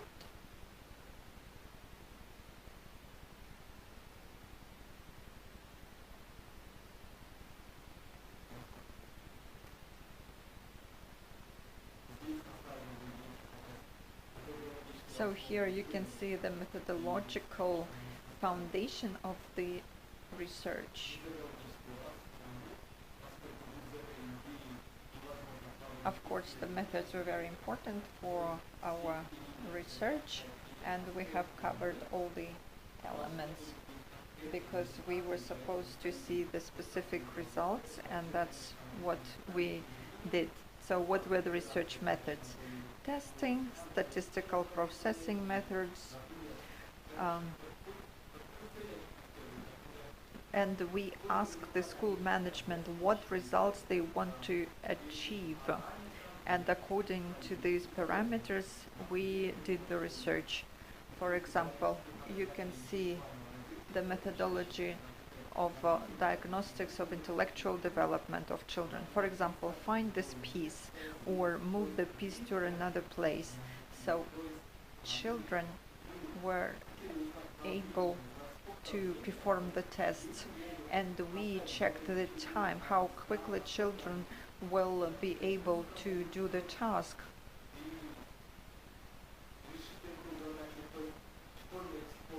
And school psychologists also helped us a lot because they were consulting us, and they invited the test participants, and there were teachers also involved because we needed to explain to children what needs to be done. So the diagnostics was done very seriously. A lot of work has been done. First, we worked with the experimental group, and we could see how children could perform the tests. We could assess their thinking abilities and memory and the other skills. I wouldn't say that the first graders presented perfect results. So we repeated the test in the second term of the academic year.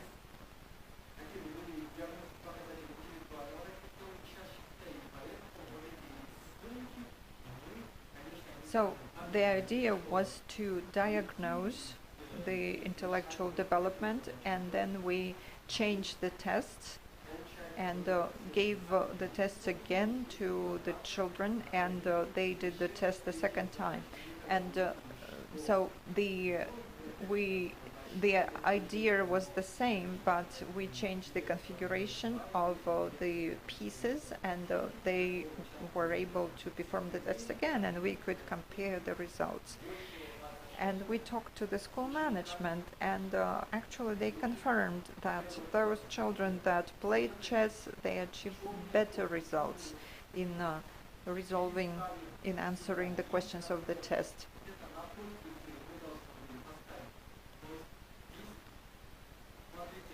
So the children who played chess, they were able to react more creatively. So we could see the creative thinking. Already in the second term, when they did the research, we could see already creative thinking in the chess players.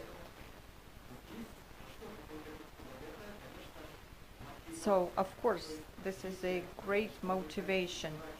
Children said that they wanted to play chess, to develop, and we would see that their discipline also improved.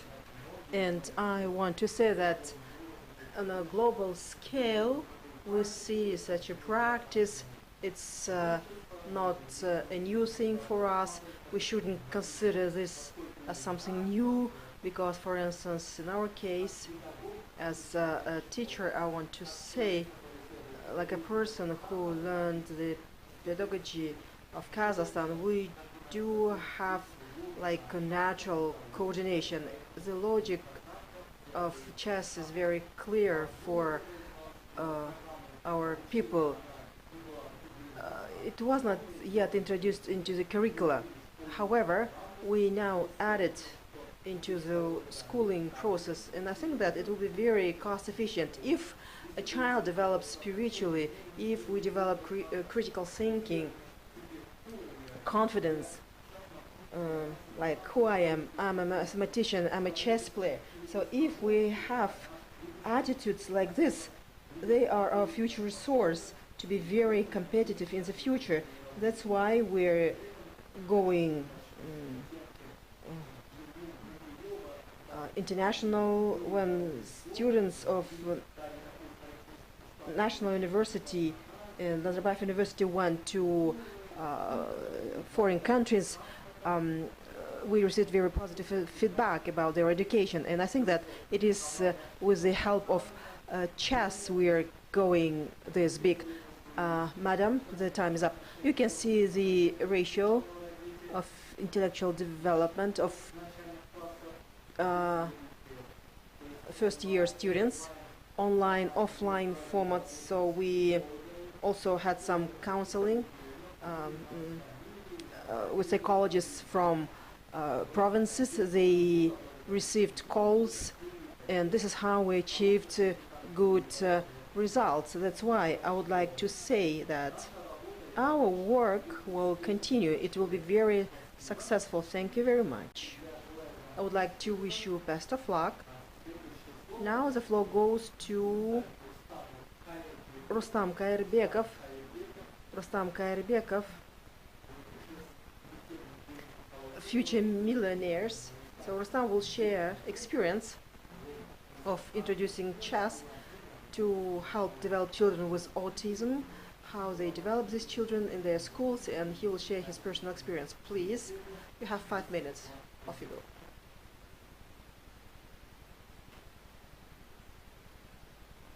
Dear colleagues, please put his presentation up on the screen. Rustam, actually you can start. How did you start all this? And I think that your presentation would be up. Good afternoon, dear colleagues.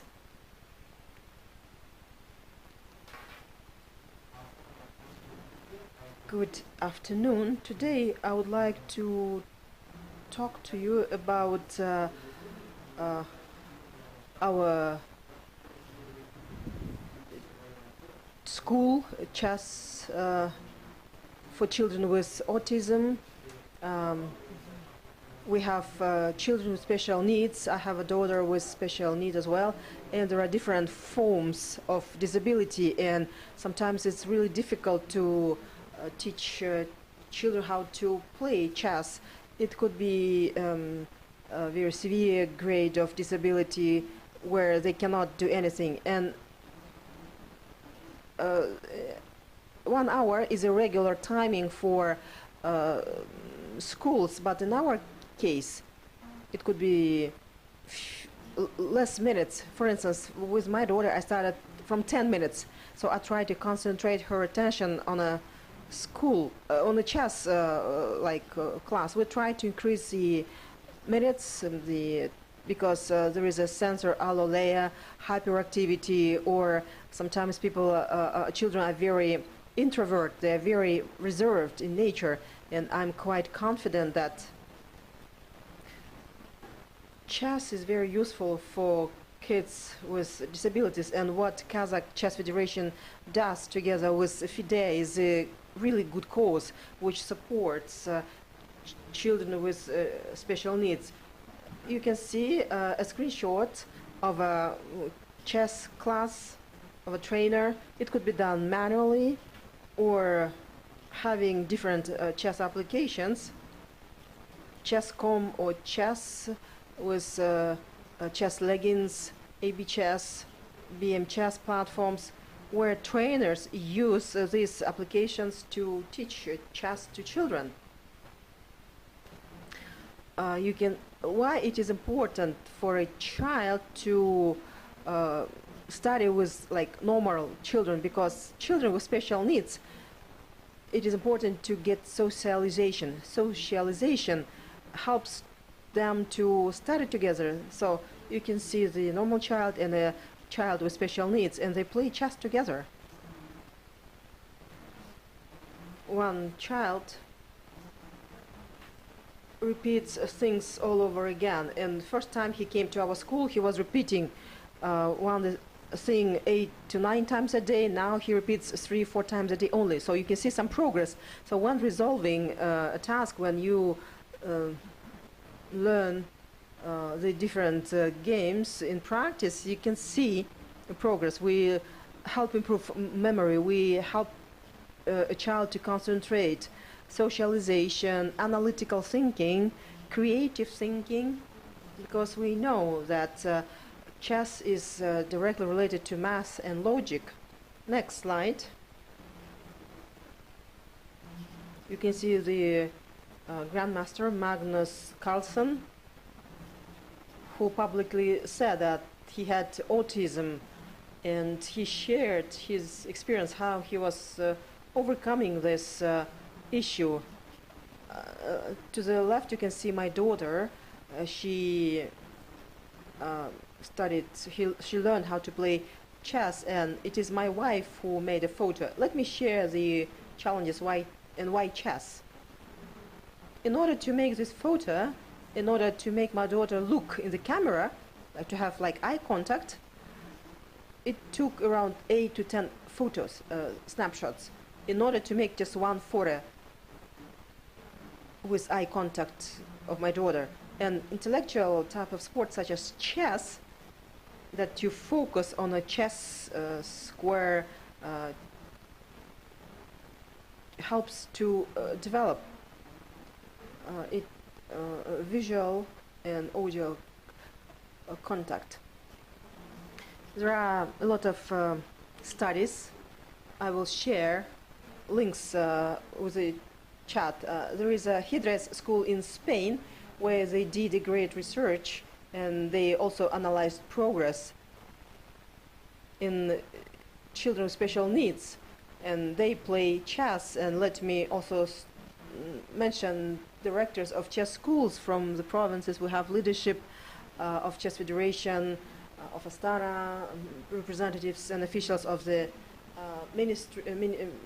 ministries, and I am a member of different chats of parents with who have children with special needs. It's not they need to go to speech trainers. They have to visit a lot of rehabilitation and correction centers. They have to do a lot of special physical exercises. And dynamics show that in Kazakhstan and globally, the number of children with such disabilities, they grow rapidly. It's progressing a lot, and scientists still don't know why. Somebody says it's food, somebody says it's congenital, somebody says it's because of mobile phones, but there is no scientific proof why we have this growing number of children with disabilities.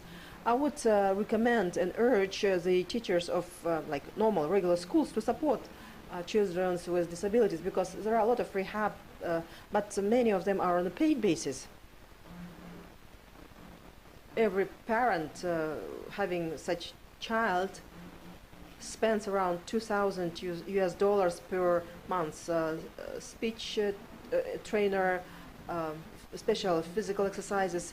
If it is more severe grades, they don't go to school and they have to pay for the tutors. And parents usually have a disability certificate in their CASPI. If parents ask for discounts or some grants, please support these kind of children, because for them chess is a real useful thing.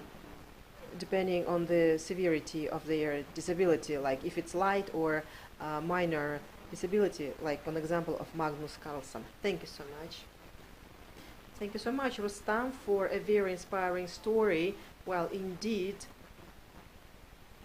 you get inspired when children are supported from chess school, helping them to know how to play this game. It's like a working tool for children with autism and other disabilities. We have Jerry Nash, chairman of the FIDE Chess and Education Commission, and as he said, he used to be a teacher, school teacher, and we have a lot of teachers in our audience, and I think that Jerry can share his teaching experience and tell some stories, life stories of a school that could be interesting for other teachers. Thank you.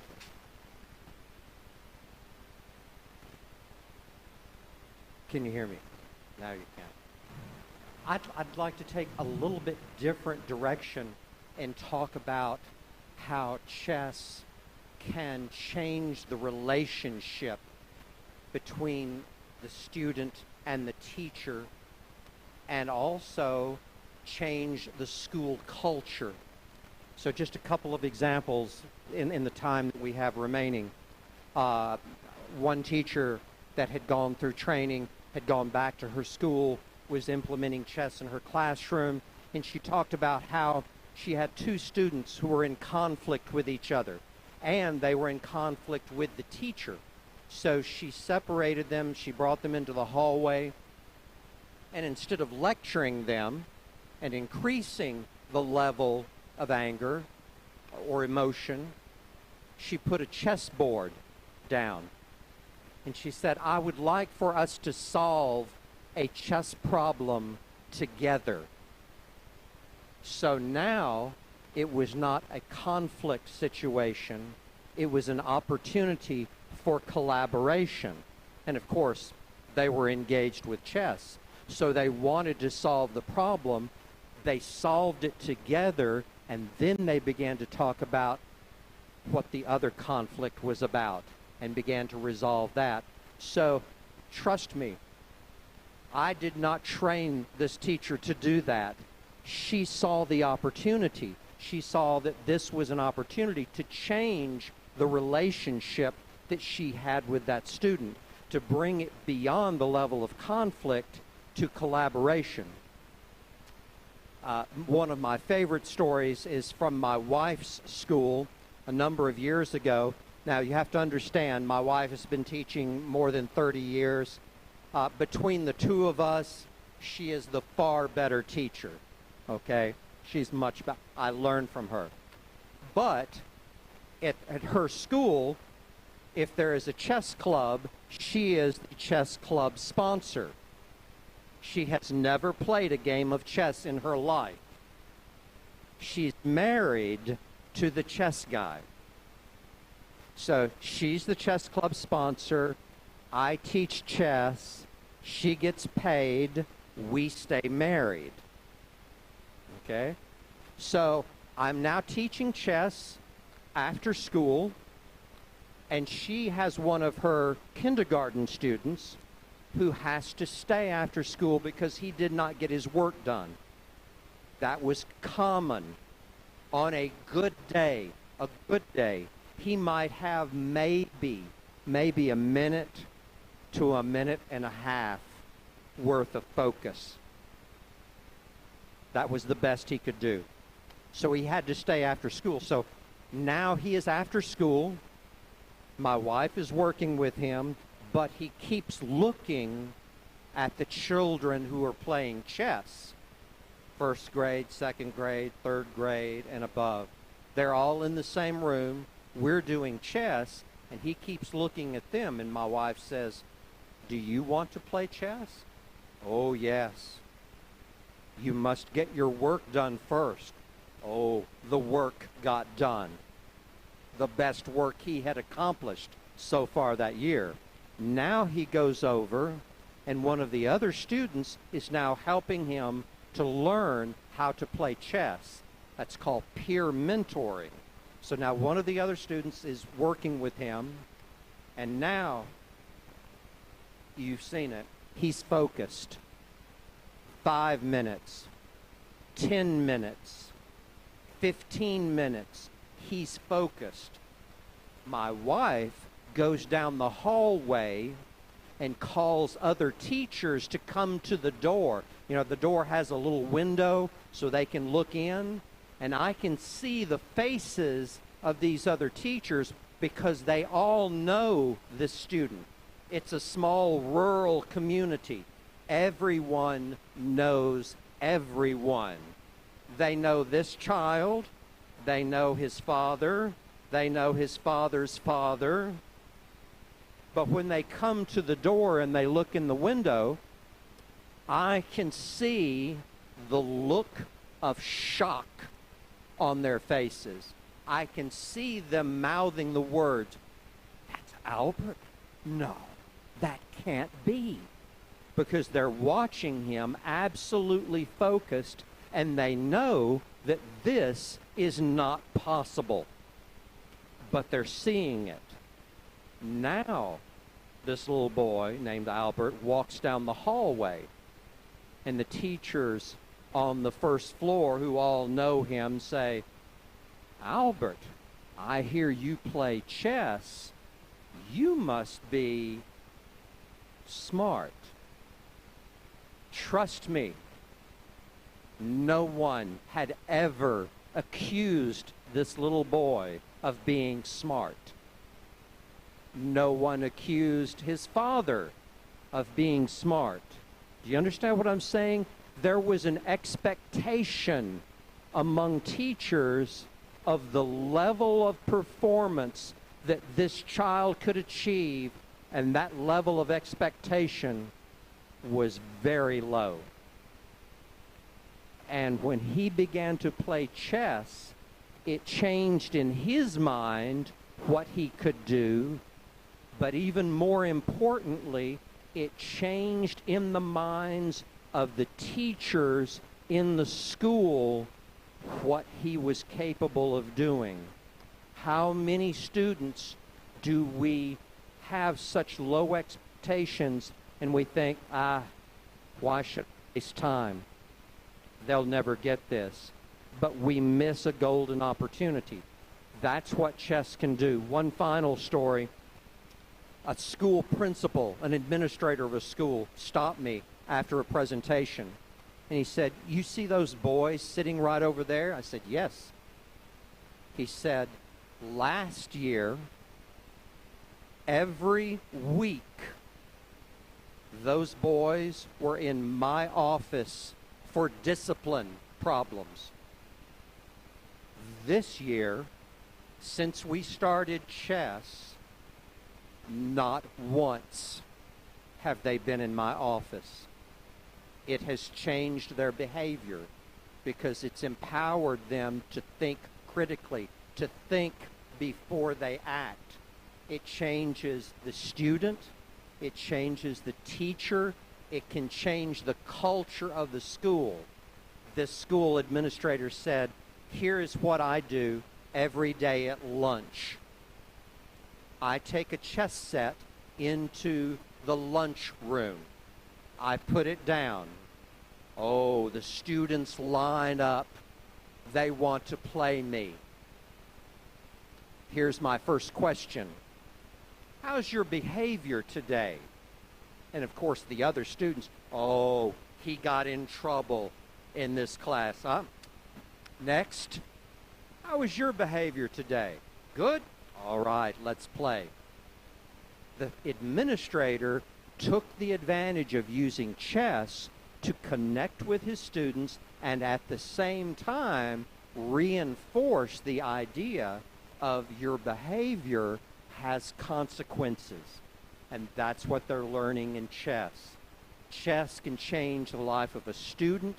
It can impact you as a teacher and how you relate to your students. It can even change the culture of the school. And we've heard all of these folks here talk about exactly that in very different ways, but still achieving the same goals. Thank you. Thank you, Mr. Nash. Спасибо дорогим спикерам, да. Наша сессия. Thank you, distinguished speakers. Thank you, distinguished speakers, what you shared with us, your experience, how chess affecting the skills development. Thank you.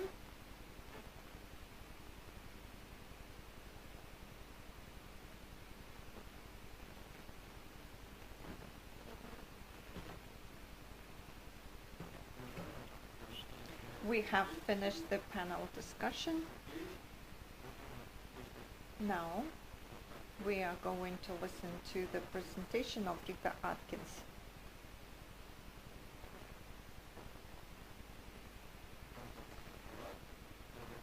FIDE Chess in Education Commission, and presentation is online tools for chess in education.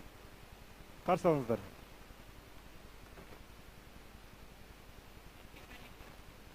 Good afternoon, everybody. I'm very thrilled to be here. This is my second time.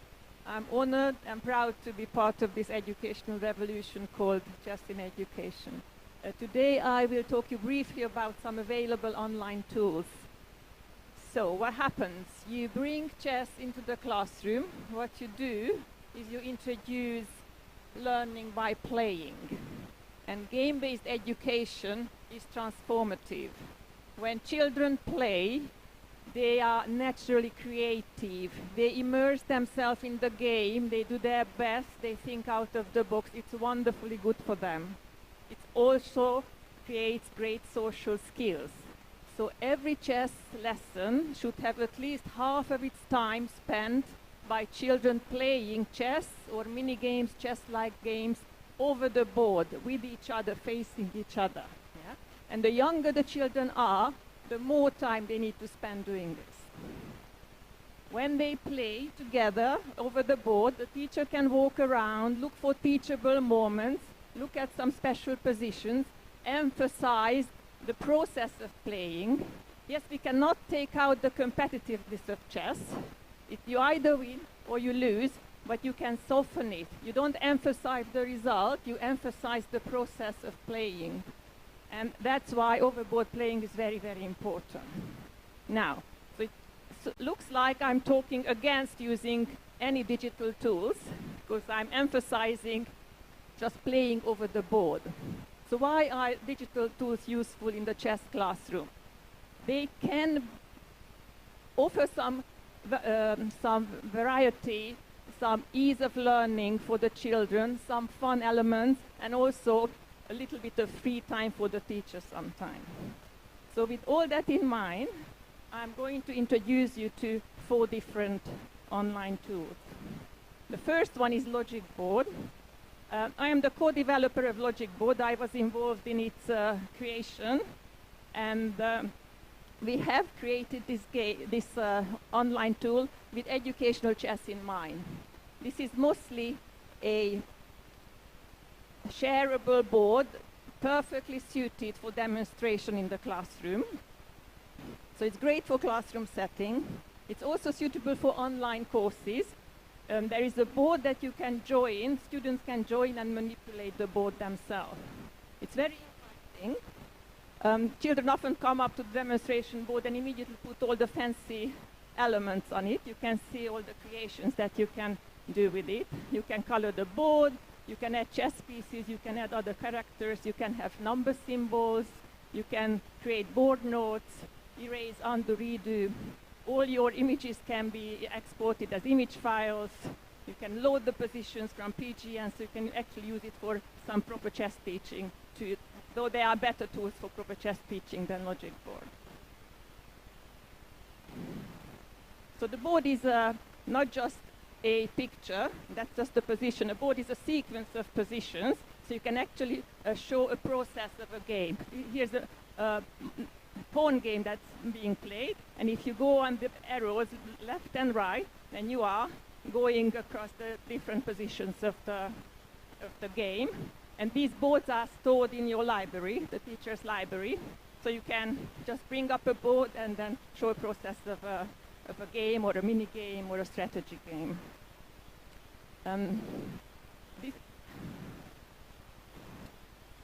one of the most useful features of Logic Board, I think, are the so-called worksheets. You can see here on a worksheet a treasure hunt in a maze, where a rook, on the first diagram on the yellow square, has to get to the diamond, but of course avoiding all the obstacles and avoiding all the attack by the opposition rooks. And the second is similar, is the king has to get the diamond, also in the third one, and the fourth one is the knight that has to come to the diamond, but without falling into the water.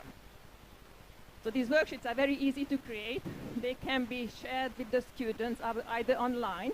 So if they are in the classroom and they have their own iPads or laptops, then they can immediately start working on the worksheets alone or in small groups.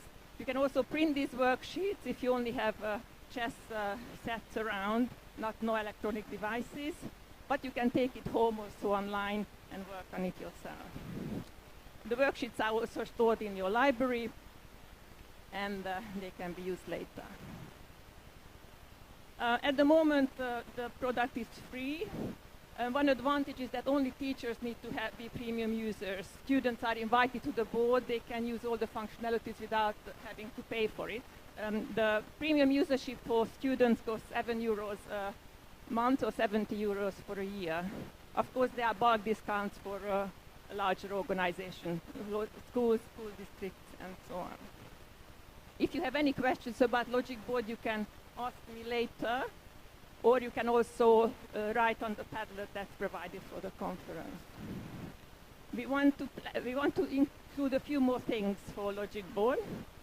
One is to actually allow to play with proper chess rules. At the moment, you can do whatever you want on the board. You can have 3 kings, they can move like knights.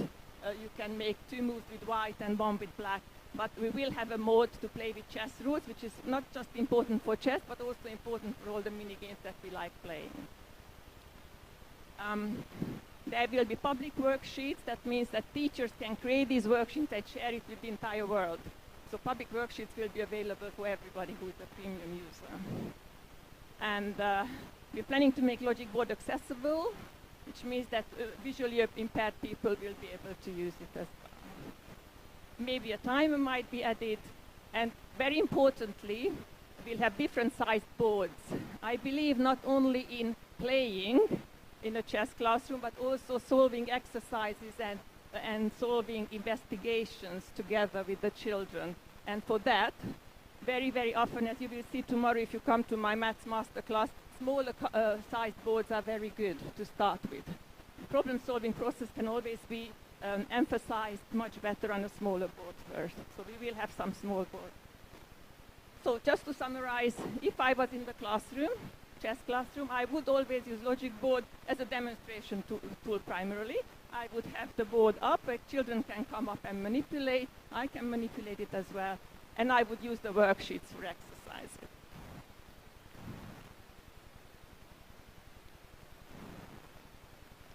The second online tool I would like to talk to you briefly about is ChessKid.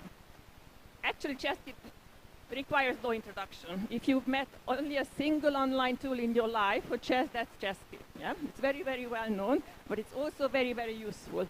I will focus on the things I really like using in ChessKid. So what can you do on it? You can have interactive lessons. You can have engaging videos. Now that's one of my favorites. I absolutely love ChessKid videos. I always believe in teaching with stories. And teaching chess with chess stories is a great way to engage the children. And ChessKid has put a lot of time and energy and expertise into creating these engaging videos. You can play other children. You can play AI, Battle the Boots. You can solve puzzles, so-called Puzzle Rush. And can also have endgame workouts. Now, amongst these, I think what belongs mostly to the classroom is solving puzzles. When the teachers already had enough of teaching, and then put the kids in front of their laptops and do a bit of 10 minutes puzzle rush, for example. ChessKids have developed lesson planning. They have a full year's worth of lesson plans for chess. It's freely downloadable from their website. I highly recommend you at least take a look at it. They also have a curriculum. They prepared a chess curriculum, which is a good starting point for any school that wants to do some chess tuition. So take a look at their lesson planning and also their curriculum.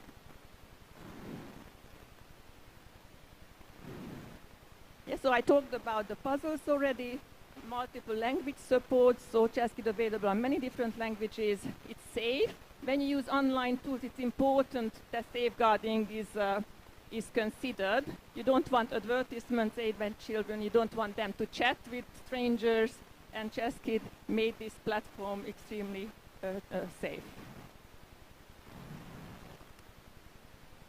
And here comes my most favorite aspect of ChessKit, and ChessKit connects it globally. If I was a chess teacher in a school, that's what I would use ChessKit mostly for, to organize tournaments with other schools. Enlarge your world. It's difficult to travel somewhere. Use ChessKit, and they have a great platform for that, very easy to use for that. Pricing, just very simply, if you just have one child's license, that's $49 US. For 1,000 children, it comes down to $8. You've got to negotiate, obviously, the larger the group of children and teachers involved, the more the discount is. Madalina is in charge of the Asian part of ChessKit, and her email address is down there. I think you will be getting this presentation, so you will have all that detail available to you. Okay, so ChessKit for teaching puzzles, for using their curriculum, and also for playing with other schools. That's my preference. The third tool you probably have never heard of is Learning Chess. It's a online chess learning tool from Hungary that's founded in 2007. And it's a very, very popular online chess education platform. At the moment, more than 1 million users use it. You can learn chess. They have interactive lessons. And what's amazing is that these lessons go up to all the way to 2,200 levels. So you can learn proper chess from it, not just beginner's chess. You can also play chess, though I think for playing chess, ChessKit is better. I like that tactics trainer. You can choose the type of tactics that you want to practice, and it also handles variations. So if there are many ways to arrive at a solution, it's going to have the main lines covered as well. That's actually one of the things I don't like in ChessKit, is that if there are 2 solutions to the puzzle and I don't give their preferred solution, then they mark you wrong. And for a chess player, that's a bit insulting. Okay, now. Central and learning management is also present. That means the teacher can organize their students, or the school can organize the teachers and the teachers, their students, and so on. There are 4 different levels of interactive courses. And the 4th one is a very interesting one. That's an opening repertoire. If you are a blitz player, you can build up your entire repertoire by just doing these short courses. The very interesting openings are covered. A lot of gambits in the old romantic style. Playing chess, I like the mini-game versions. Here the mini-games have an engine behind them. That means that you can only use the pieces for moves that are proper chess moves. Yeah? So these are very popular mini-games in our chess and education programs. A bishop versus 3 pawns, a rook versus 5 pawns, the queen, how many moves does the queen take to capture the knight, and the traditional pawn game, when you win if a pawn turns into a queen, but you can also use your king to help. This can also be played by proper chess rules, like a proper chess game that ends with a checkmate. So you need to promote a pawn or 2 and then checkmate the enemy king. Tactics trainers I talked about already. Look at all the different chess tactics that are covered. So you can have random selection, or you can actually train for a certain type of combination. Central management means that even federations and school district-wide organizations can monitor what's going on. So they have accounts, and their schools fit into these accounts, and then the teachers can manage and follow their students' progress. Okay, very simple pricing model again. One child would cost $20, 100 children $6, and for 1,000 children it goes down to $3.50. These are all annual fees. So for me, if I was a chess teacher in a classroom, I would mostly use learning chess for differentiation, for individual learning. Most of these interactive lessons are planned for individual learning. So I would get the kids who are into competitive chess and want to compete for my school to study these lessons. I would also use it for myself.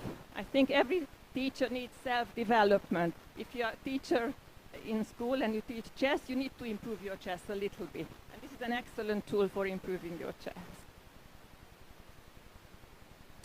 And last but least, a product from Catalonia called KazChess, which is a digital platform developed by this company Chess for EDU.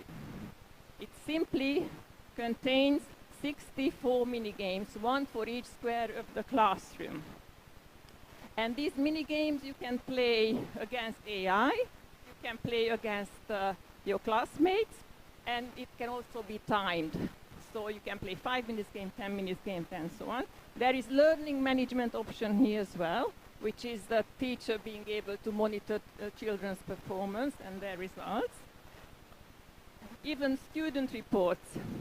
The main character, Pep Suarez, who is behind the development, is a psychologist himself, and he developed a model to use AI to give feedback, having just looked at the children's games.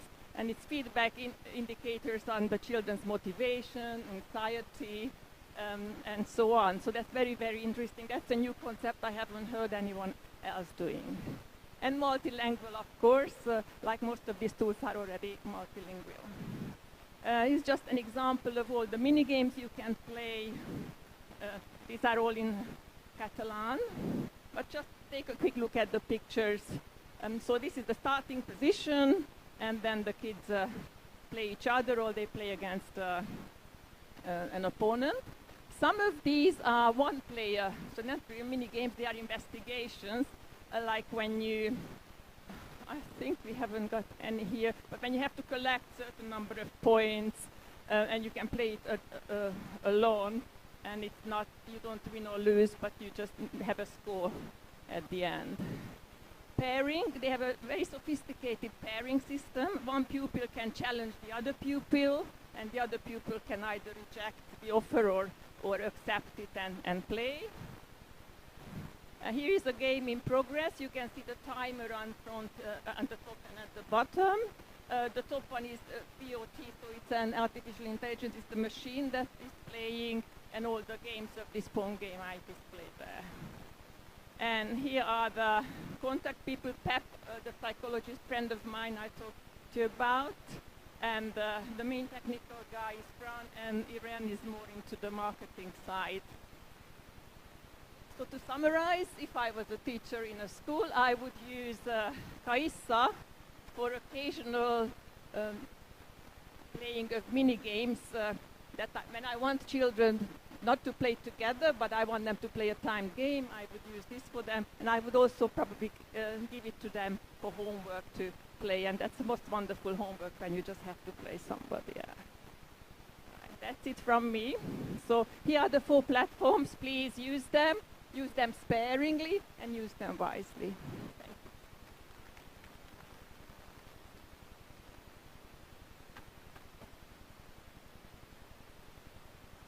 Рита, thank you very much. Итак, друзья, у Казахстанской Федерации... Dear friends, Chess Legends, our partner, is here. This is the software that enables to learn to play chess that was developed by the world champions and Roman Grozekin, who is going to tell us about this. Thank you.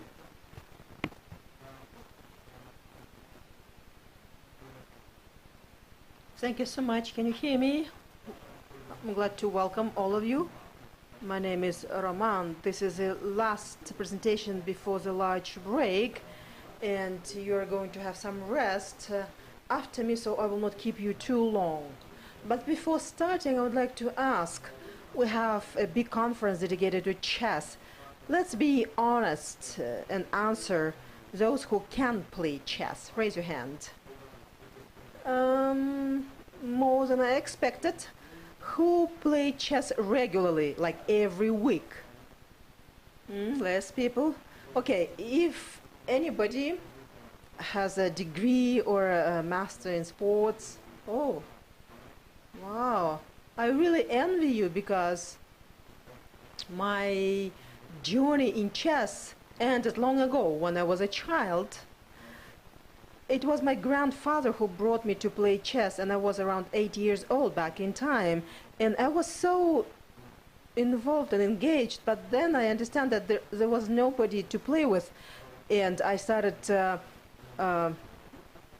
winning my grandfather, and the teacher who was responsible for chess quit the job in school, and there was no one responsible for chess in school, and I had just a little book with some chess debut. There was no even pictures. It was very exciting for a little boy. Just imagine for yourself how was it is.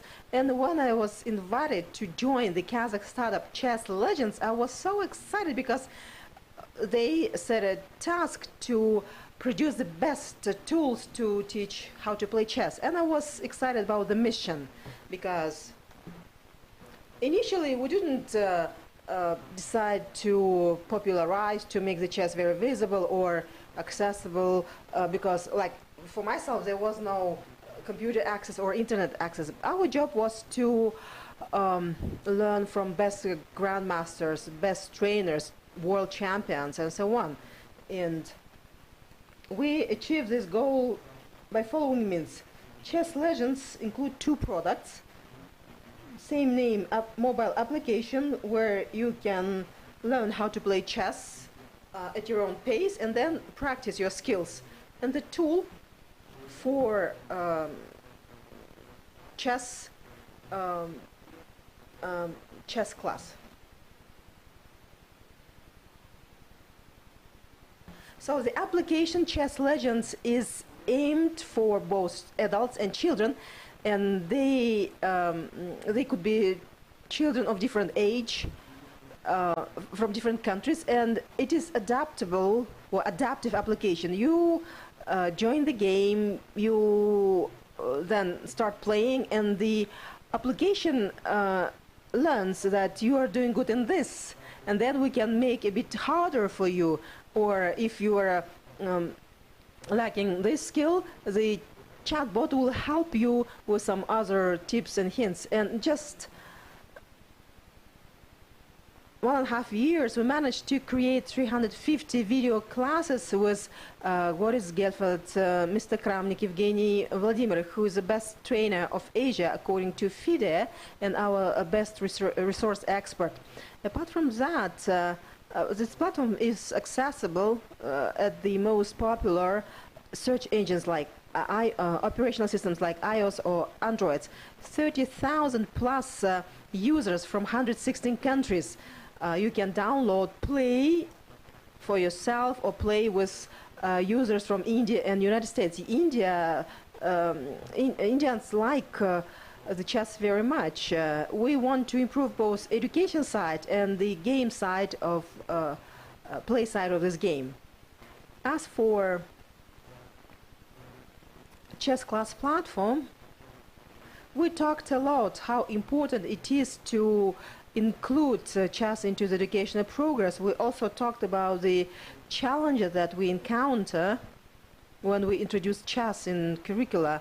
Who's going to train the chess? Do we have a good teacher if he qualified enough to be a trainer? How to incorporate the chess into curricula without breaking the well-established system? What methodology to use? What tools? What materials? And how to engage children, young age children, into the education process. That's why we created this chess class platform. It is a tool which we provide to schools so that they could set up both classroom activity and some homework for children or extracurricular activity for children. And if you have a talented teacher in your school who loves chess but not qualified enough, he has no any degree but likes playing chess, for these teachers we have ready-made software.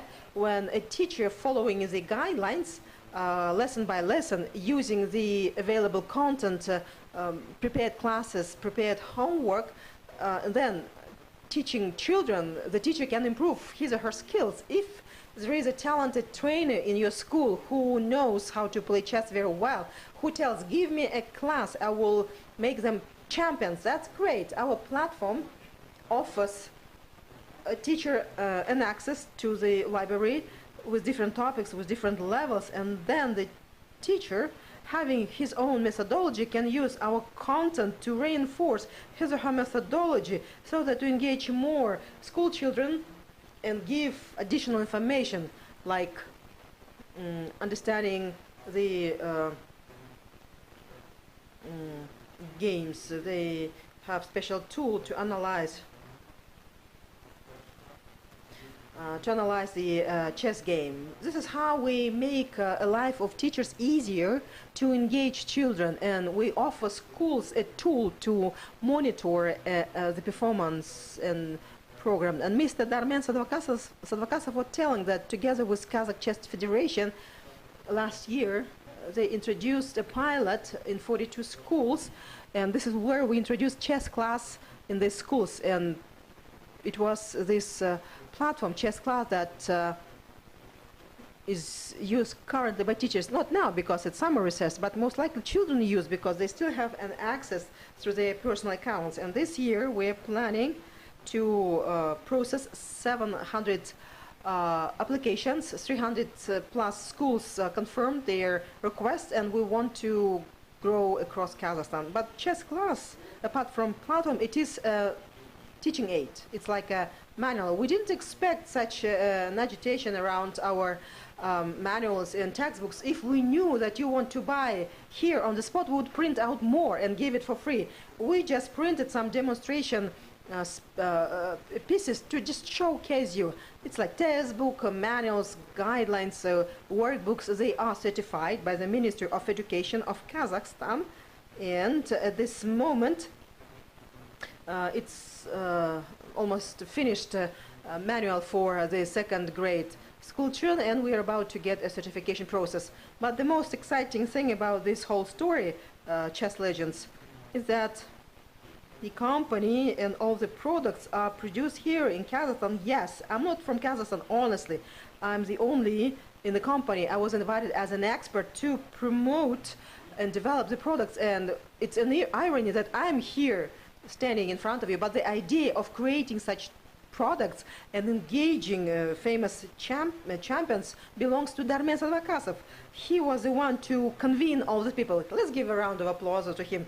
Darmen Kanatovich is doing a lot for developing chess in Kazakhstan, and he built up a team, very strong.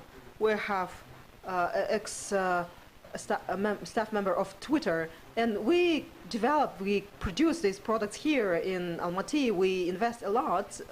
Look at these faces. Apart from being experts, they are best chess players. I feel myself awkward staying next to them. I'm trying to improve myself, but I'm still far behind them. In conclusion, I would like to say, if you are interested in this platform, if you want to know how it works, come together. We will have a master class, and we will demonstrate how we're working with children. You can also approach our stand, leave your contact details, and we can get in touch with you. We can organize an individual session. Just leave your contacts up there. And now, I want to conclude with some interactive. Our application I was telling you about, it's free of charge. You can learn how to play chess absolutely for free, but part of the content on the platform, it's accessible under the premium subscription, and you can win the subscription for yourself, for your children, for school. Only thing that you have to do is just download, go to brainstorm session, classical session, 3 minutes, and if in 3 minutes you resolve 10 games, get to our stand, we will give you a nice certificate with a promo code, and you can activate it for yourself with premium account or to your child. Thank you so much for attention. Now, the deserved break.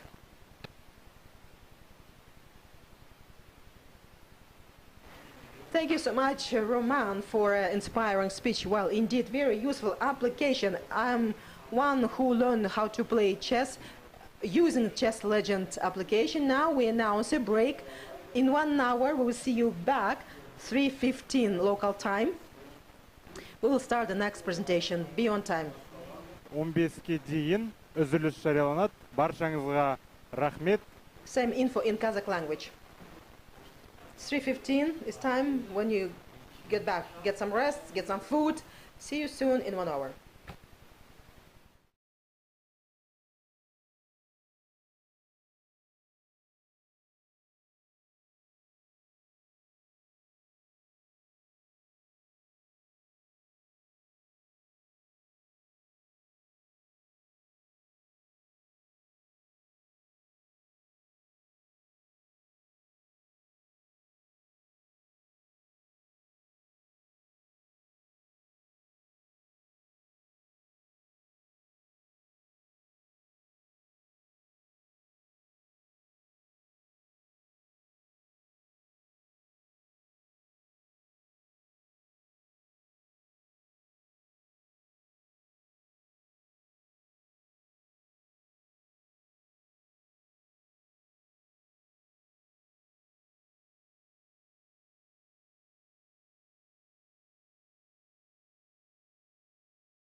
from you, from school teachers all over the world.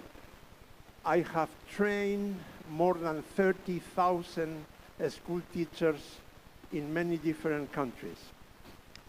And in the last months, I have asked them, what worries you more nowadays, from the professional point of view? And you know, their two answers, most frequent answers, are both connected to educational chess. The first answer is, what can I teach today in the classroom, making sure that it's going to be very useful in 10 years' time? If nobody today in the world is able to predict how the world is going to be in only 10 years from now, because the world is changing a lot. For instance, look, I couldn't find out this article in English, but I can translate it for you. The point is that two very big experts in neurology working for some USA prominent universities are predicting that in less than 10 years, our brain is going to be connected to a chip. That could be very good, for instance, to detect cancer. That could be very bad for other reasons. But anyway, I suppose we agree that only this is going to change the world a lot. And this is only one of the consequences of artificial intelligence. But no matter how much the world is going to change in the next 10 years, it will be still some capabilities, some abilities that will be very important in 10 years' time. For instance, knowing how to think. And chess teaches you how to think by playing. Playing by learning and learning by playing is one of the most important laws in good education. Now, the second reason that school teachers all over the world are very worried now is related to this sentence. Sloterdijk is one of the most prominent philosophers in the world. And the problem for many school teachers is that how can they motivate their students to come to the classroom really motivated, wishing to learn? Because many of them are obsessed with this, with the bad use of this, bad use of social networks and so on. Once again, is the best possible moment to promote a game that teaches you how to think. Not only that, this game develops a lot of skills, as you know. This is the summary of many scientific studies made all over the world, and also very serious, long, and solid experiences in many different countries.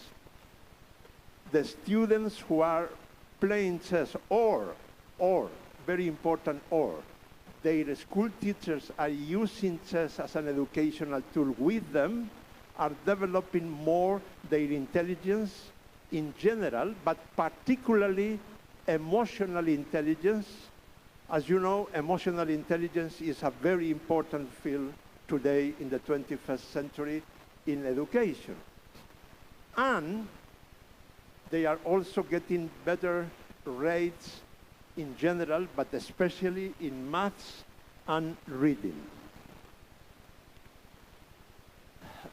This morning, my dear colleague Vahan was telling about the debate if there is transfer from what you learn from chess to your normal life. Well, I can tell you that if we talk about concentration, there is transfer. If you play chess frequently, you develop a big capacity of concentration. Then, when you are reading, of course, you are going to be concentrated because your brain is used to be concentrated. There is one exception. The exception is obsession. But this is a very small minority among chess players, not among chess students, which is different. If there is obsession, then in your life there is only chess. So you cannot transfer anything from chess to anywhere else because there is nothing else. Okay, but still, this is a minority, very small minority. Anyway, this is also a very strong argument. As you know, Howard Gardner from Harvard University is a very prominent psychologist. He is very famous because of his theory of we have 9 intelligences, not only one. The word intelligence has been questioned very strongly by many, but if you replace intelligences by dimensions, then everything is okay.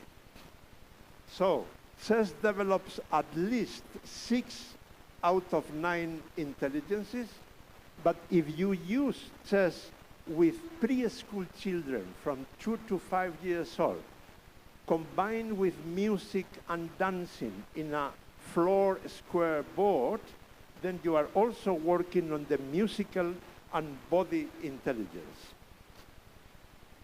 Now, when I'm explaining all that to some ministers of education in different countries or high authorities, sometimes they interrupt me and they say, yeah, okay, I'm convinced. But now, please answer to one important question. What I'm going to take out from the curriculum in order to place chess instead of? And my answer is nothing. At least as a first step, you don't need to take out anything, because you can use chess in a transversal and interdisciplinary way. Transversal means, for instance, chess combined with emotional intelligence, which is transversal to all subjects. And interdisciplinary means that, as I'm going to explain now, you can use chess to explain a big part of maths or language, universal history, foreign language, physical education, technology, artificial intelligence, etc. Let's see some concrete examples. For instance, emotional intelligence.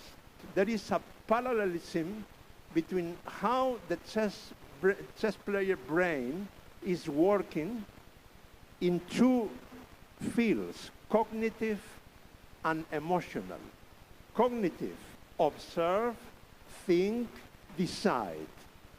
This is what a chess player is doing, and this is what all of us are doing every day in their lives, taking decisions. But if we go to the emotional field, then feel, reflect, act. A chess player has to control his emotions. We have to control ourselves and our emotions as well. Now, those ideas are some of the key points on why chess is so useful in the classroom with mathematics. For instance, the board has a Cartesian order, geometry when moving the pieces, arithmetic in capture decisions, and so on. Concrete examples.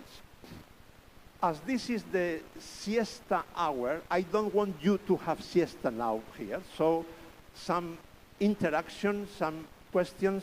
Is the chessboard symmetric?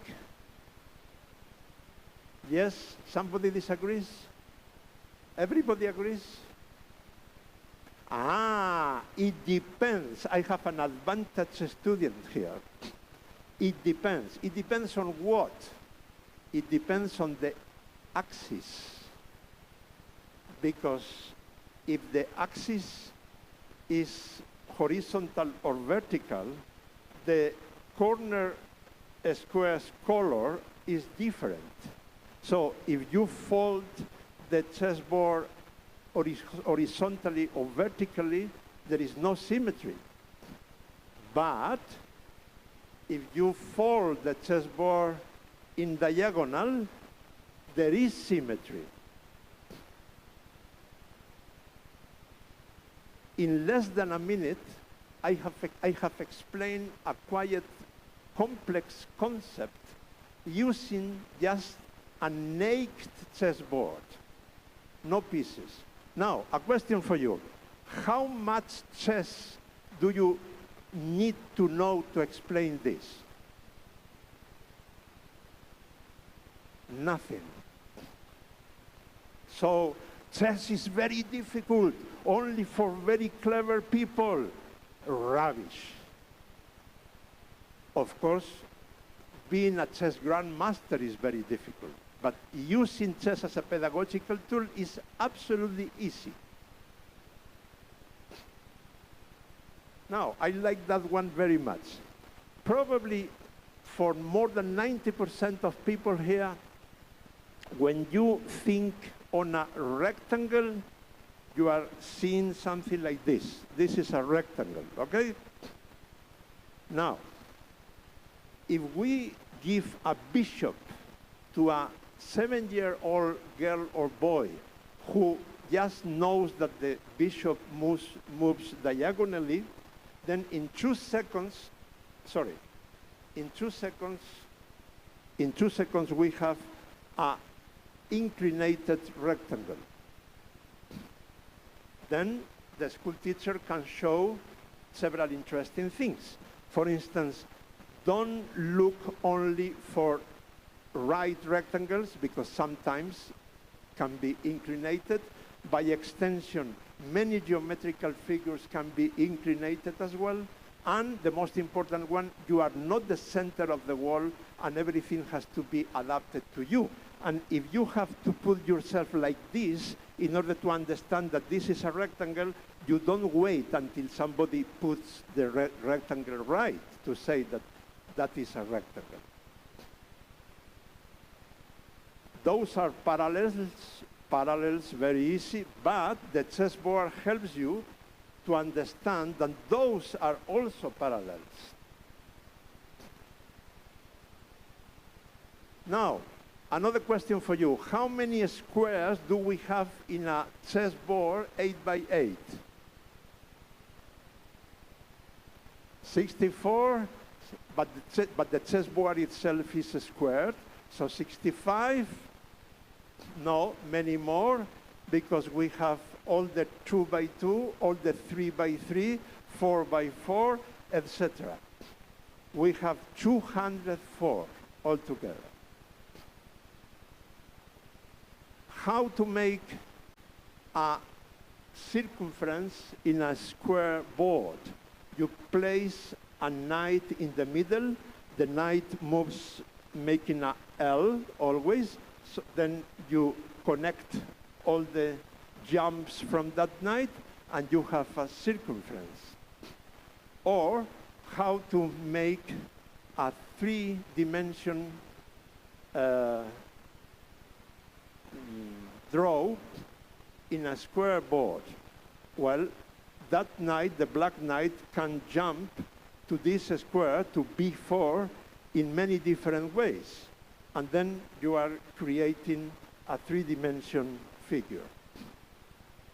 In fractions, just with an empty chessboard, you can work continuous and discontinuous concepts, quarters, middles, eighths, sixteenths, etc., etc. You can complicate this as much as you need.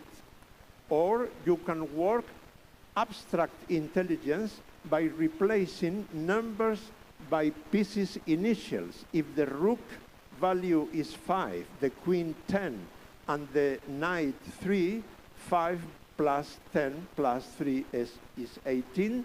And you can complicate that as much as you need it also in algebra, not only in arithmetics. Now, I am the teacher and you are my students. Today, I'm going to choose chess as a guiding thread to explain the history of artificial intelligence. But before going to the core of that, I want to create a nice atmosphere in my classroom. So, how many of you know the legend of the wheat grains? A bit of you, okay. Well, shortly, a Persian prince was bored out of his mind. His life was very boring. So he asked his servants to create something to make him happy. Then one of them invented chess. And the prince became a very happy person, and he was very thankful. So he asked the servant, please ask me whatever you want. I want to make you happy now. And then the servant say, okay, I want 1 grain of wheat for the first square of the chessboard, 2 for the second, 4 for the third, and we double, 8, 16, 32, 64, 128, 256, etc., etc. At the end, be careful, hold on your chair, because you are going to get a very strong impression now. The total of grains of wheat at the end is this. I don't know how to read this in English. In Spanish it's 18 trillion, but in English it's much more than trillion. So, but you can understand what I mean. This is the number. And this number is close to our concept of infinite. Therefore, let's put another question to my students. If we have very big ships of 100,000 tons each one, how many ships do we need to place all these grains? 8 million approximately. 8 million very big ships. And if we place all these ships in the sea, one behind the other, in a row, how much space are we occupying? We are giving 17 times the tour around the earth, around the sea. This is a first sign of an immense number, and it shows the richness of chess. But we are talking only about the empty board, okay? Now, 18th century, Austrian-Hungarian Empire. This gentleman, von Kempelen, invented a machine that was playing chess and beating many important people in Europe and in America, including Napoleon. Napoleon lost a game to this machine, for instance. It was the Turk. Well, many years later, it was discovered that the machine had a trick. A very small person, but very strong chess player, was hidden inside the machine. So the whole story is very, very nice, a lot of fun for the children if you tell the story complete. But now, let's go to the science. This is already science, not tricks at all. This man, the Spanish Leonardo Torres Quevedo, was one of the most brilliant inventors 100 years ago, most brilliant in the world. For instance, he invented this, the remote control all of us are using every day. This is the inventor of that. And he invented a machine which was able to give the checkmate rook and king against king alone perfectly. So that was the first analogical chess computer. Now, those are the fathers of computing, Alan Turing and Claude Shannon. 1947, they thought that chess was going to be a very good field to experiment artificial intelligence. Why? Because another immense number, the number of different possible games in a chessboard is bigger than the number of atoms in the known universe. The numbers are these. The number of atoms is 1 followed by 80 zeros. The number of different games is 1 followed by 123 zeros. And the number of possible Go games, Go, as you know, is a very popular game in many countries of Asia, is 1 followed by 170 zeros. Okay, now, they thought if we manage that a machine, a computer, is able to beat the world champion, the chess world champion, what we will learn from that will be very useful in many other fields of science. And they were completely right. 50 years later, I was there in New York in 1997 as a special correspondent. Kasparov lost to Deep Blue, a computer created by IBM. That was first page news all over the world. And immediately after, IBM used the knowledge taken from Deep Blue beating Kasparov in different fields with the common thread of molecular calculation, like production of complex medicines, stock exchange calculation, weather forecast, agricultural planning, etc. So now, when we are going to the pharmacy to buy some complex medicine, somehow we are taking advantage of what IBM learned by beating Kasparov. But this is even more impressive. 2017, one new chess computer, AlphaZero, beats a Stockfish, which was the stronger chess computer at that moment, by 27-0. Then this machine belongs to DeepMind, which belongs to Google. Then after that, DeepMind made one of the most important discoveries in the history of biology, which was understanding the content of proteins. Protein is a very essential part of life. And the experts in protein said that that was impossible in at least 1 century, but they managed to do it. Why?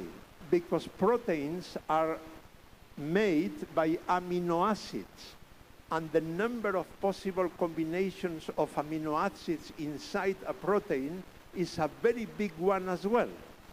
That's why researching in chess and Go was so useful to achieve this.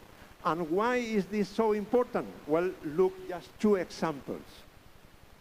What the last discovery against liver cancer is based on that.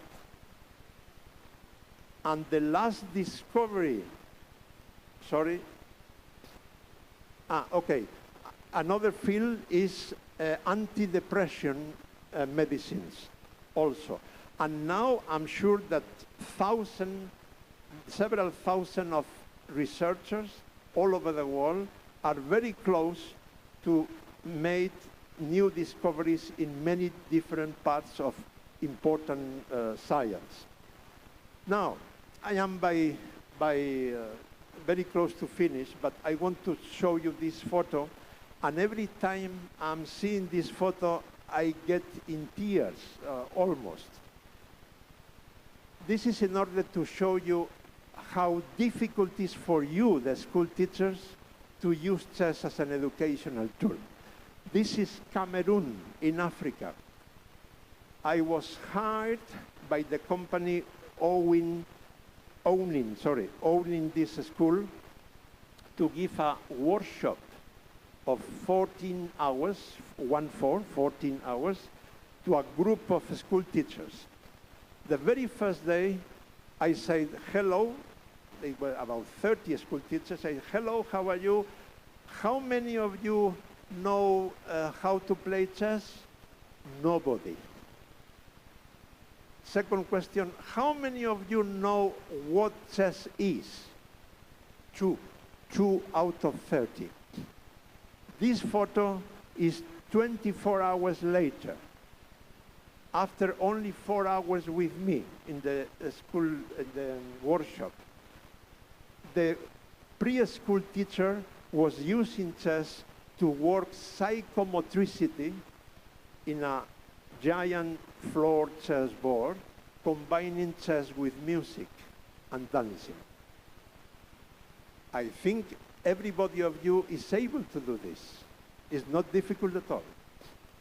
And my last screen is 2 sentences. If I say this, has no value at all. But look at who is saying this.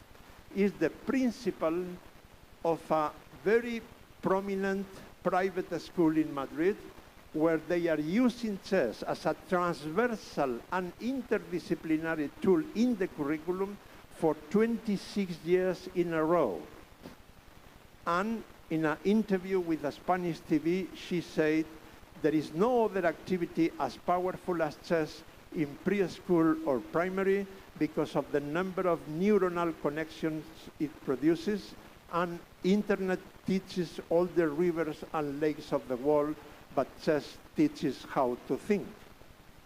Chess teaches how to think is precisely what I wanted to demonstrate today, but I also want to underline that this is very easy. Every school teacher with a small training can start to do this. And in a country like Kazakhstan, where chess is so popular as a sport, this should be even easier. Thank you very much.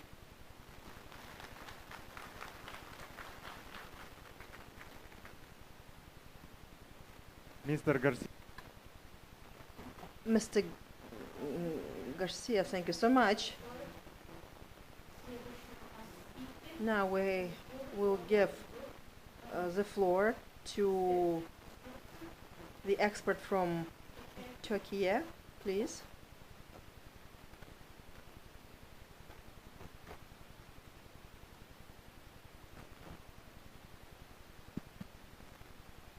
Hello everyone, welcome to conference. From the morning we have very valuable guest speakers. They give you, I think, very important information, theory, their experiences, and some kind of approach regarding chess in school program. Of course, it was very nice to listen to them. I'm here a little bit tell about the field. We began this program, Chess in School program, in Turkey, 2005. And I will tell you about our story and what we had, maybe the good things we did, the bad things we did, or to improve. So it will be a little bit stories from the field, just come from the experience. So, as I told you, our Chess in School program started in 2005, 2006, academic year in Turkey. It was a protocol signed with the Minister of Education. So together with the Ministry of Education, it was decided to put chess as an elective lesson in primary schools. I think it's one of the, maybe the earliest projects in the world regarding the chess. 2005, we had another important improvement regarding Turkish chess, which is a little bit parallel to Chess in School program. The biggest bank of Turkey, Turkish Bankası, became the main sponsor of Turkish Chess Federation. It's also just some few months after Chess in School program started, they become the main sponsor.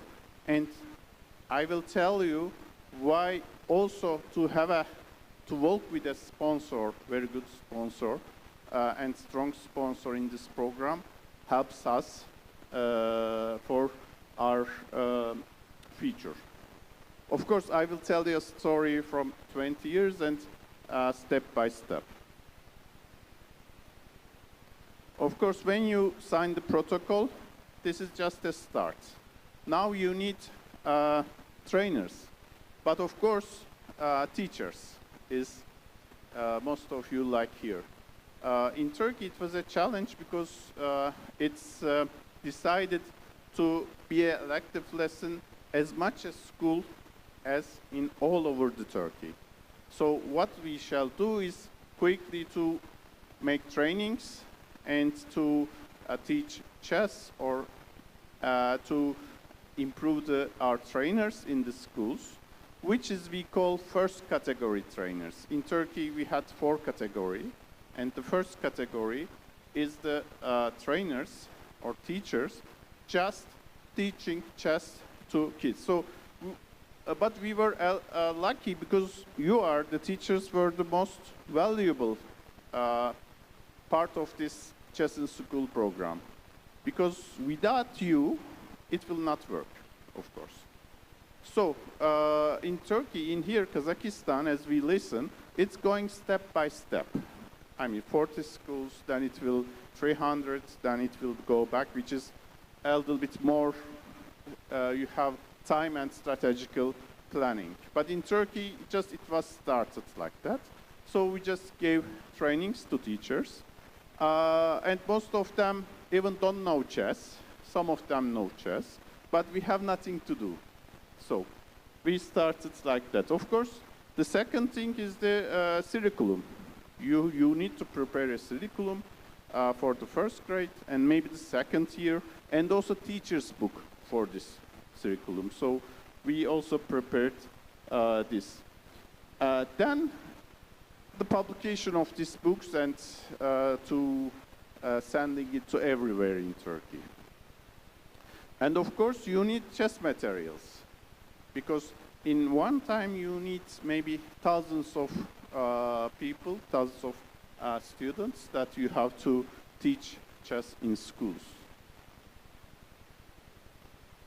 So the program started like that, but during this project, we had some challenges because Chess in School program, Chess in Education, is not just a program or project. You are creating an ecosystem. So it's a very big. Maybe you just think about now the school lessons in the school, chess lessons in the school, but it has too many consequences, and you have to plan and you have to have some planning for all of them, and you have to be ready for that. For example, this is how to measure, follow, and improve. This is very important, which is we didn't make. I will tell you a little bit more about that. How you connect the project with the federation, because federation is partner, but the project going on in the schools. So schools are under control of Minister of Education, of course, and the school management. The other thing, where to play. Because when you teach chess to kids, thousands of kids, the others, of course, they will need some place to play. They are coming to school, maybe 1 hour, 2 hour, chess lesson, finish, and after this, what will they do? How they will allow them to play chess and to improve their chess? The other issue also for federations is very important, but not the first aim. I mean, because chess in education program, chess in school program, as many examples they give, is the thing to improve our future, to improve our talent, our critical thinking of the kids, to teach them how to lose, but how to try again, how to win again, how to focus to a position, how to manage their time, how to, as you know maybe, for me the most fair play sport in the world may be chess, because you have to, at the beginning, you have to shake hands with your opponent. And after that, also you have to shake hands with your opponent. And it gives a lifestyle for you. I can also, the other things that chess gives much more, but I can say you that it's not one day to see. When they play to chess, it will take some time to see their results. I mean, it's not a pill that when you have pain, you take pill and 1 hour later, you feel that pain is not here. Chess is not like that. In all your life, when your chess is part of your life, you will see its results in all parts of your life, and mostly in education. We had this experience also. So, for the sportive success, you need to find the talented kids. You have to make some programs, strategy for that. And also the sponsors, how to involve the sponsors with this program. So first of all, how to measure, follow, and improve. This is the most thing that I will advise to any country, any federation, even the schools, even the teachers. From the beginning, please collect the data. You need this data every time. First, this year you will have 20 kids. Next year you will have 40. The other year you will have 100. And after 4 years, when you try to look back and take the data, how many kids I trained, how many of them doing now, what is their gender, what is their age, you will have nothing. And you cannot go back and take this data. This is very important. First, to give this, to follow the effect of the chess to education, the effect of chess to their life, the effect of chess with numbers for sponsors, to tell to government, in 3 years we have that amount of kids from number of these schools, we had that number of trainers, teachers, and this teacher in this school trained 30. In this school, this trainer teach 40. This is very important. But when you realize that this is important, it will be too late. So you have to start from the first day to do it. Even the federation, but also the teachers, you have to go. So, the other thing, how to connect with the federation, these players. So what we do is, in Turkey we had a licensing system. So when you go and want to play an official tournament of federation, you need to have a license. So with this license, you can follow and you can understand how many of those players, how many of these kids are playing chess in tournaments, and the numbers. And also for federations, it's very important, maybe a little bit later I will tell, but one sentence for their financial system, for their economy. And of course the tournaments. Without tournaments, good organized tournaments, and in a period, not one time, in some period, you have to take them to tournaments, you have to learn how to play in the tournaments, and you can follow all these numbers and their improvement. So where to play? This is another thing that we had faced. One time we started this chess in school program, and many kids started to learn chess, and now they need to play chess or learn chess after the school or other than the school. Now the clubs are very important here, because if you open some club, if there's not enough clubs, so these kids and parents especially will not find any place to send their children, bring their children. So this improvement also results in increasing number of the clubs. So you will need these clubs. For weekend, parents will send to their course. They want to improve their kids. So this is another thing. Also, the tournaments organized by federation, because there could be many tournaments, but also some of them must be organized directly by federation, not only private organizers.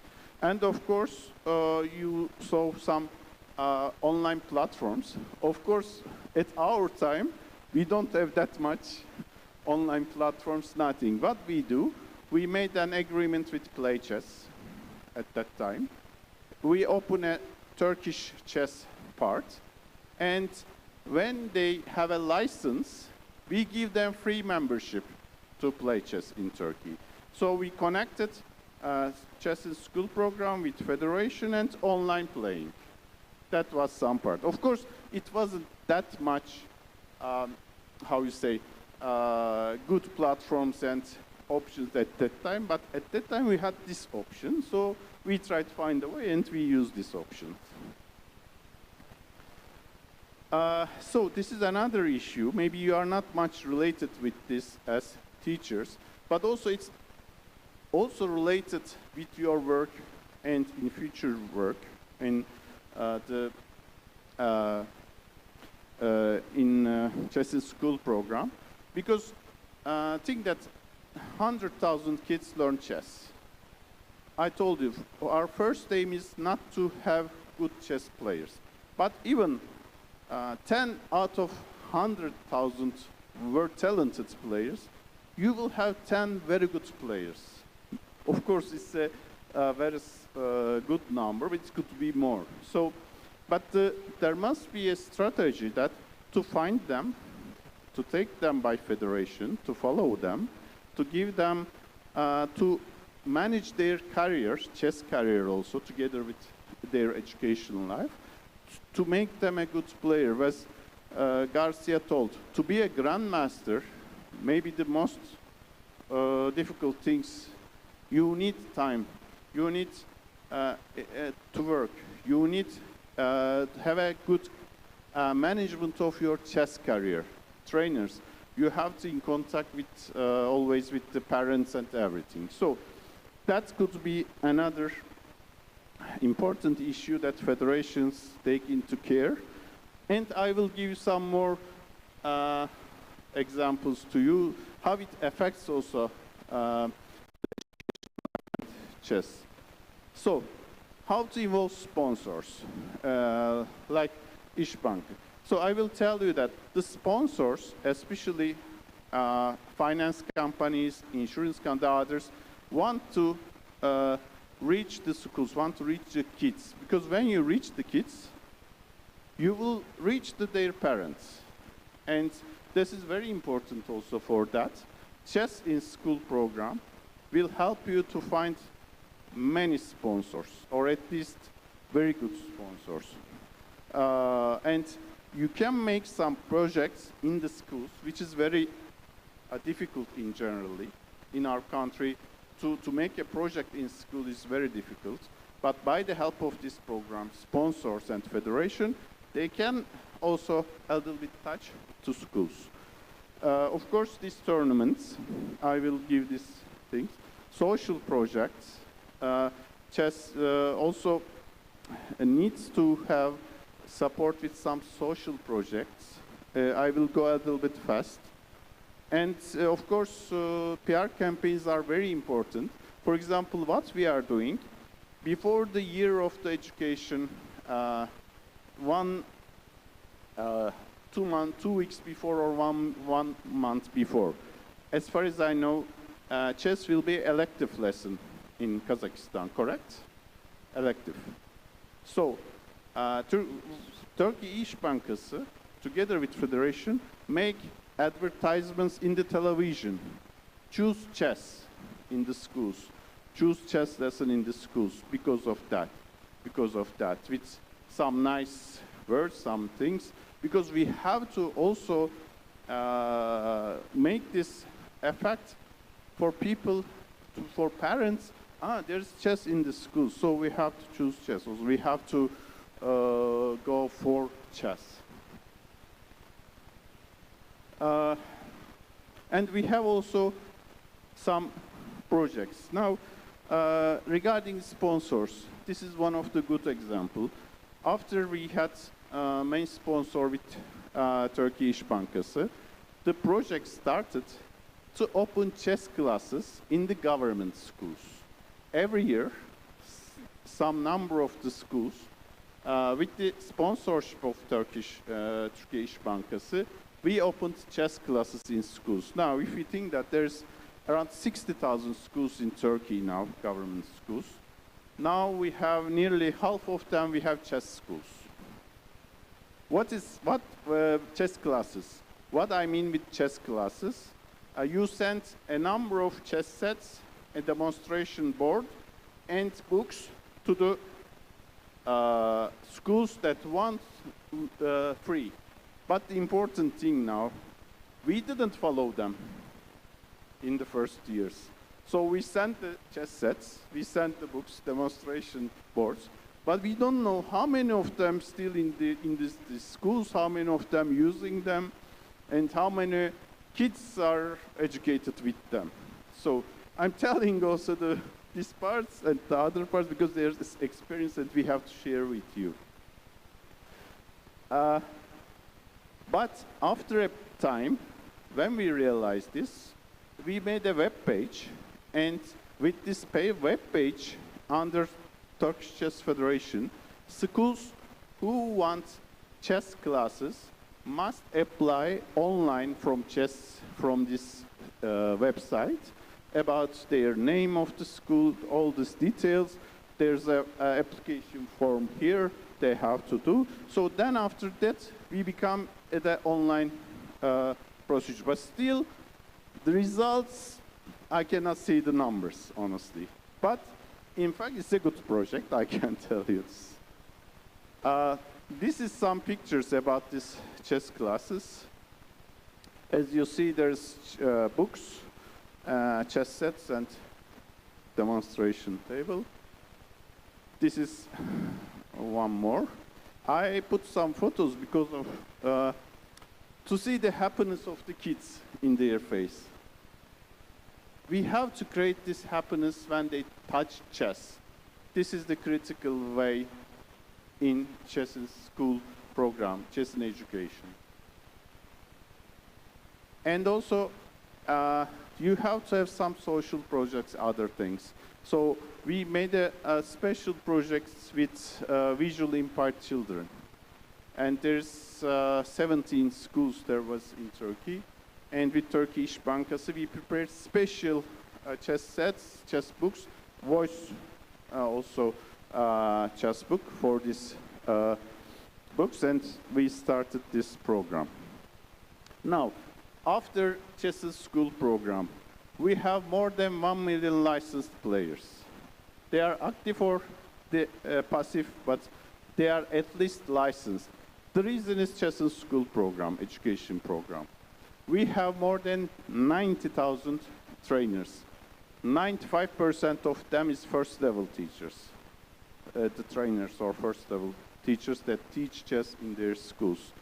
We are organizing Turkish Youth Championship every year in the third week of the January, and 2,500 players are played there from all over the Turkey. And also with accompanying persons, it sometimes hits 7,000 people for one tournament, 1 week in Turkey, sometimes more. Okay, I have to a little bit fast. So the positive effect of chess to education success, it's clear in our life. We have many examples about that. But I can tell you, for example, one of our players, she became in Turkey we have exams for high school and university. She became the first place with 500 full point in the exam. But she took 7 points more because she was a European medalist. So she take the highest number is 500. She took 507. And then in her life, she graduated from Duke University with scholarship. She went there. And the thing that she told us in the interview say that when I apply for Duke University, it's one of the best universities and the best people, kids from all over the world applying to this university. But they choose me because chess make me one step more. They choose me because of my success in the chess.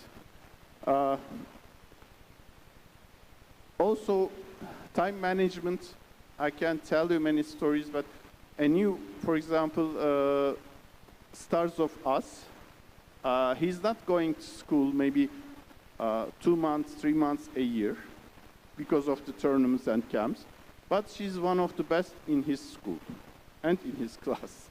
So you have many chess players, you will see that they are very good in chess, and my experience, more than 95% of the kids playing chess, when I ask them which lesson you like more, they said mathematics.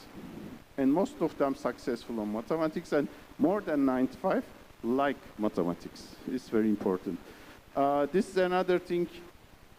Chess and School program will create a very big economy, ecosystem with clubs, trainers, tournaments, and everything. The production, the materials, everything. The stability is important, which is we cannot make in Turkey also.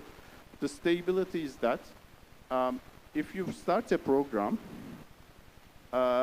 if you manage to not to change this program for some years, it could be best, because we started this in Turkey as an elective lesson, but it's not an elective lesson in Turkey now.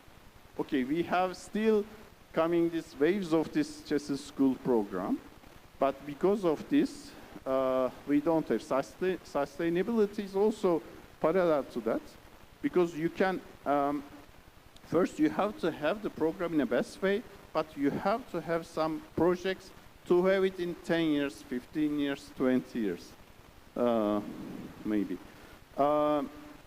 Effective feature, just one interview, I told them, now we are producing our chess army, because in 20 years, 30 years, who learn chess in the schools, we can come in very good positions in government, in private companies. So when we go them, they will know about chess and they will help chess more. So this is another way.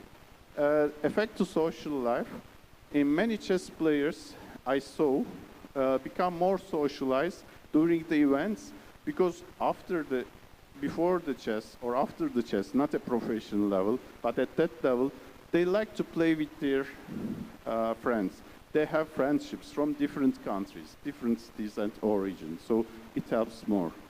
And scholarships, also some schools, private schools and universities give scholarship to the successful chess players.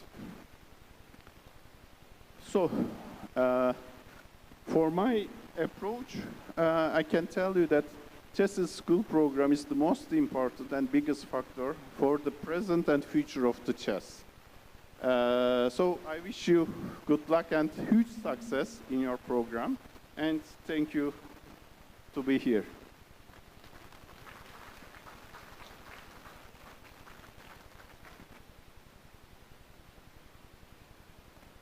Özgür Beyға көп рахмет айтамыз.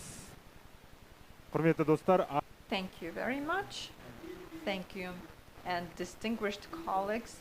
Now one of our last speakers, Marta Amiga Vialta, second vice president of the Kazakhstan Chess Federation, is going to tell us about their chess project in Catalonia. First of all, thank you to invite us to present our program here in your conference. I want to show you our experience in the program Chess at School in Catalonia, a program supported by the Department of Educational of the Government of Catalonia and the Kazakhstan Chess Federation. The beginning and the evolution of our project is the first part of this explanation. We have an objective that is to introduce chess in schools in lective time, to use it as an educational tool.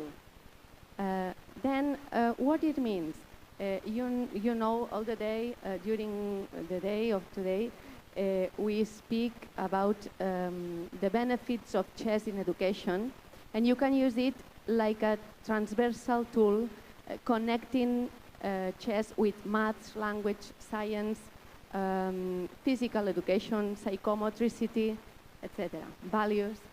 Then you can see, for example, these children putting these pieces of the chessboard in order to make a chessboard. Then they need to think how many ranks, how many, in this case, I remember that these pupils, they are my pupils in the school, I'm a school teacher too, make the first rank 9 squares. I didn't say anything, but during the session, then saw that it doesn't work. What happened? And together, solve the problem. In our project, there are involved 5 institutions. First of all, the educational department of our government, Generalitat de Catalunya, Kazakhstan Chess Federation, and 3 universities. These universities are doing research and are helping us to organize conference and investigation.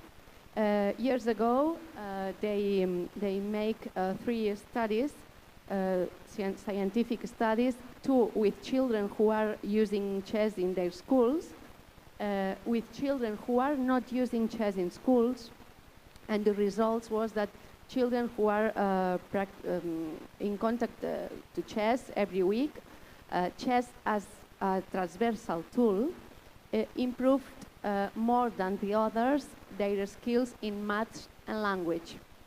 On the other hand, the next scientific research was asking the teachers who are implementing the program, and the grade of satisfaction was very, very high.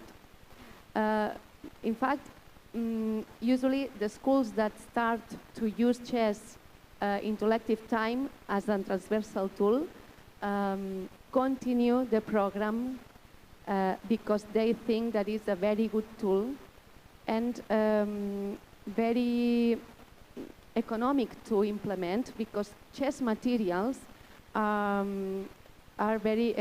economic, and when you have the materials, you have it for a long time, and you can transport the materials class by class. Then we have institutional resolutions about this topic that support the program. First of all, our parliament, Catalan Parliament, 2010, European Parliament, 2012. This resolution was the beginning of our project. We decided to put it in schools. And then, 3 years later, the Education Commission of the Spanish Parliament. In our program, who are implementing chess as an educational tool are the teachers. Teachers in the schools. They adapt the program to the needs and realities of their educational centers, because in each zone have different needs. It's not the same rural school when you mix pupils of different ages in the same class, or a school in the city which classes with 25 pupils in the same age. Then each one make their program or adapt the program like they need. In school hours, in lective time, then it's important because they are learning chess and using chess as an educational tool, boys and girls, all. Because in Spain, there are, if you see the people who have Chess Federation license, usually there are men, not women. We have only 7% of women license. Then we are trying to change it. We are trying to involve girls to the chess game. And if you are using chess in school, girls know how to play chess, and she uses it too. But the most principal problem that we have is that when you explain all the benefits of chess for children, teachers said, yes, I believe that it can help me in my class. It can help my children to work all these values or transversal knowledge. But I don't know how to play chess. I've never played chess in my life. Then they are afraid because, how I can do it? What will happen if a pupil wins me? It was a situation that I don't like. Then we said, no, don't worry. You need to go to the training. We provide you tools. You can play games that you can do with your pupils. And if you try to apply all these games, you can see that it's possible for you to do this. And you can be the best chess teacher for your pupils. Don't worry. And in fact, this is the reality. Teachers came to the trainings, and then when they return next week, sometimes say, oh, it's true. I did this activity that you told me last week, and it was amazing. Children was funny, and they learned what I want to explain and work by chess. Then it's a very important message. I want to encourage you to do it. These courses, training courses, are organized by the department, the educational department, and they are free for the teachers. The department pay the trainers, and teachers can attend the training for free in this case. And they are practicing the same games that we can do in our class.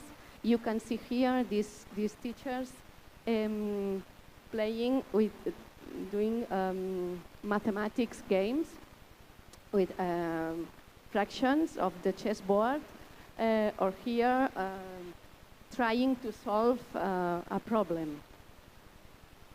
Then in the trainings, they can feel the difficulties of the activity. They can make relationship with other teachers. They can share experiences, and they are socializing. We offer different modalities of trainings. We have the most principal, there are chess in school 1, 2, or 3.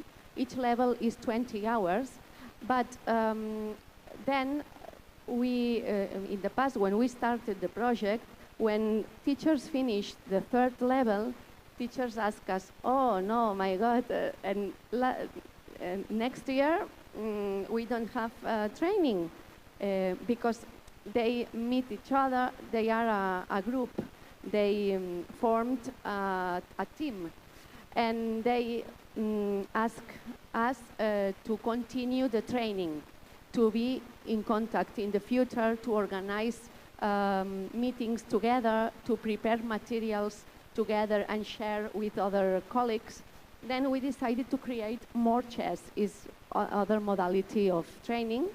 And then last year we started to offer chess and psychomotor skills for teachers who are working with kindergarten or 5-6 years old pupils, and specific training of trainers. As you see, more or less 4,000 certificates. We are near, and with all these years, we done more than 300 courses. This is that I was explaining. The major part of the courses are have a part face-to-face because for the teachers, especially teachers who don't know how to play chess, it's important to play face-to-face, to speak, to help the other if he has a problem, shake hands, look the eyes of your opponents. Then we have a part face-to-face and a part in internet. But during the pandemic, we started to do trainings 10% on internet. Then now we returned the modality face-to-face and internet, combined two models. But there are people who live very, very far of the different zones where we are doing the trainings. And then for these people, is positive to have the training 10% on internet because they can attend face-to-face. Then we are combining the two modalities. We have different materials. We explain methodology too, how I can explain it with my pupils, how moves the knight, for example. Maybe there are, in this case, 3 different ways to explain it. You can catch the best for you, but you need to know how to explain because maybe you know how to play chess, but you don't know how to explain it with your pupils or different methodologies. And we connect chess with language. You can see this in these pictures to make words or lecture exercises by the movement of the pieces, and the theoretical explanations. In one of our universities involved in the project, Universitat de Girona, they organize a conference each year. In this conference, there are experts and schools sharing experiences and practical part, a master class. You can see the pictures, and teachers are enjoying and are doing the same that the pupils in the schools.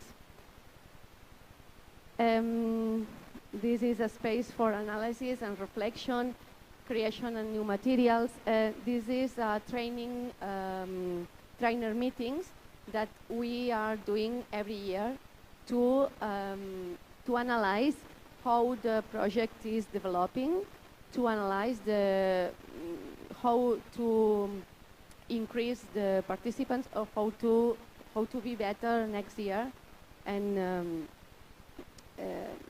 solve mistakes or that we need. Then we organize pupil meetings because it's a space of friendship, to have fun, discovering. With the teachers who are participating in this training, More Chess, we organize pupil meetings, and one day we stay all together in a place playing different games. Then is a very good experience. In this case, we invite somebody to explain something, or a chess player, a very good chess player in our zone, or in this case, a person who couldn't see, and then he explained how to play with adapted chess material. You can play chess if you are blind. And then children can make questions, and it's very funny for them. For example, this is the same meeting, playing, in this case, playing in the street. This is a very important point, to visualize chess, that people see children playing chess and see how they are very concentrated, but at the same time they are very, very fun. What we work at the school? Different activities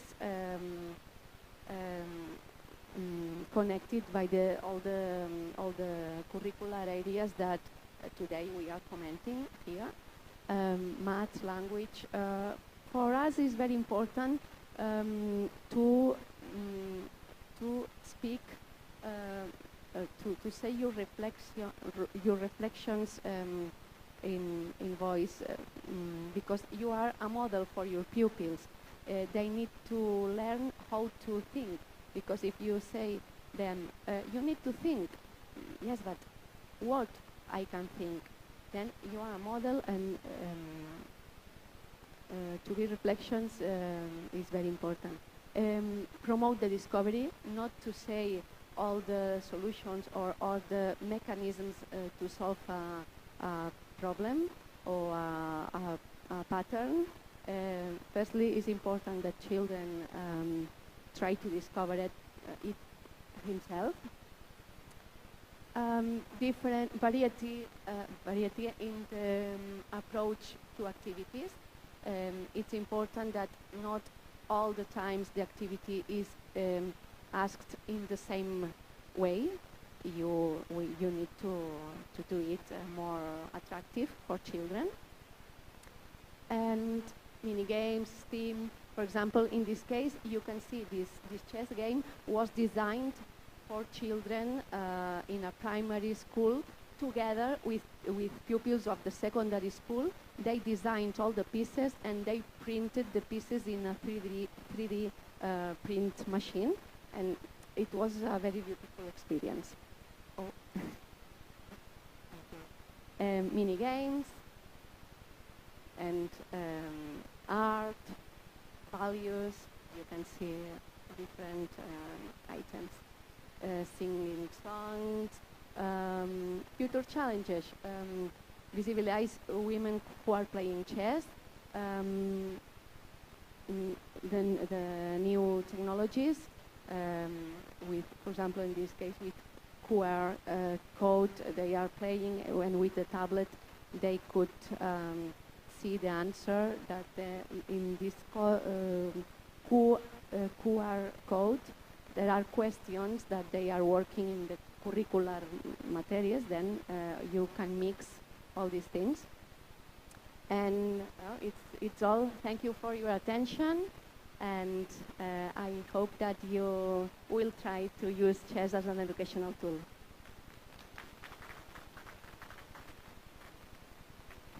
Thank you very much, and we also wish the best to Kazakhstan Chess Federation.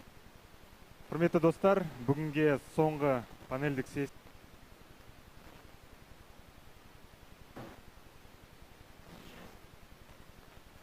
We will be talking about the panel. Marina Skiba, higher educational expert. She will be talking about the features of development and realization of educational programs for chess teachers. Vagan Sargsyan, Head of Research Institute, Chess in Armenia. Maria Kabasheva, Kazakh National Women's Teachers Training University, training of future chess teachers. Next presenter, Tursunzada Kuangalieva, Vice Rector for Academic Activities of the Academy of Physical Culture and Mass Sports. Training of high achievement chess coaches. So it will be a session, chess teachers training in Kazakhstan. And as for the Academy of Physical Culture and Mass Sports, it delivers training for a lot of trainers, and the moderator of this session will be Akjunus Artakbay, coordinator of the Chess and Education Program of the Kazakhstan Chess Federation.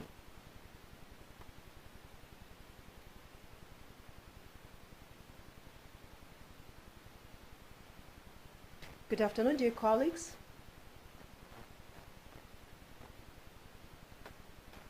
Well, let me brief you.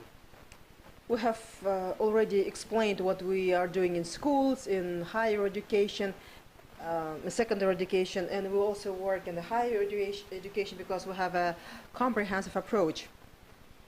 So we have done a lot of prerequisites. We have a special program minor. Marina Alexandrovna, as an expert, was helping in developing this minor program. First question to you. What is the impediment for implementing the chess teachers training in Kazakhstan? Well, it's good that we talk about positive things like how important it is to play chess, how it is important to have chess in schools, to have good teachers. What is impeding us? Well, as a matter of fact, we do have everything, and we can do this easily. Universities have academic independence, autonomy, and we can produce very good educational programs. We can include minor, we can following the schools a similar full-scale chess program at universities. But what impedes, what prevents us from doing this? I'd like to ask the audience, who of you learned chess at university, like an embedded program in your curricula? This is the key. When we develop training courses, we do something, but there is no official authorization from the Ministry of Education. They like our qualifications to be consistent with national standards. So we have a framework of qualification, and the question will be, we have chess classes in schools, but who is going to deliver these lessons? Because there is no specialty like chess teacher. We have trainers, but trainers usually are people who used to play quite good the chess. They do not have any experience in teaching. They don't have any higher education. They run the chess clubs, and having the teacher's salary, especially university teachers' salary, which is very low, they don't want to go to teach. They have their own niche in the market, and they are doing their job very well. Why should they bother about schools? So the system itself does not create any additional bonus for us. If I ask a question, okay, what would motivate you as a teacher to train how to play chess and then train children? This is the answer to the question, like what we're going to overcome. And lack of motivation is the stopper. It's an impediment which prevents us from doing this. We understand that this is important. We're quite confident. We talked with Jerry that if you are wearing glasses and you play chess, you are the smartest person. And it's quite buzzy word. It's successful. It's good. It's nice. But what impedes? What prevents us? What stops us? Lack of opportunity to join a school as a chess teacher.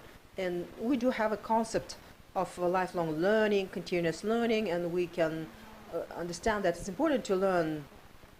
And it's important that the Kazakhstan Chess Federation would help the institutionalization to have occupational standards, not just a teacher, but the chess trainer or chess teacher in some external organization like Chess Federation. Well, at university you can study some training course, you can get a certificate that you are a teacher of chess, you can do this job. But this is a key disabling factor which prevents us, which impedes us in implementing this in schools. No one, like a reasonable teacher or a school principal, would take a teacher whose qualifications would be different, and we understand that there will be some bureaucratic inspection from the ministry which tells you're doing good, but you are not entitled, you do not have authorization to do this. And if we do and change, and we will get success. And Jerry was giving an advice, very good insight. Don't call it chess. Name it developing critical thinking. And we are doing it via chess. And then any teacher, math teacher, primary school teacher, may use chess as not a goal, not a goal in itself, but as a tool, teaching tool to critical thinking. And it is important for us as teachers that we sit here today, which pathway to take. Do we take the official trajectory, a formal trajectory, and then we need support and joint actions? Very soon we will have a minor program. It will be a part of a curriculum, but one minor program will not address every concern, because minor is something on top. It's like an additional qualification which do not grant you with a work permit, right? So we have to receive additional training. But certification system,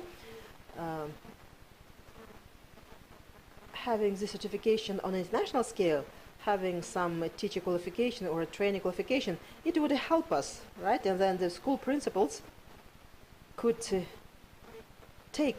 hire these people in schools. And the bigger concern, we understand where we can find teachers for schools, but where we can find teachers for universities who are going to train the teachers, we don't know, because these should be some people who should have at least master degree in the background.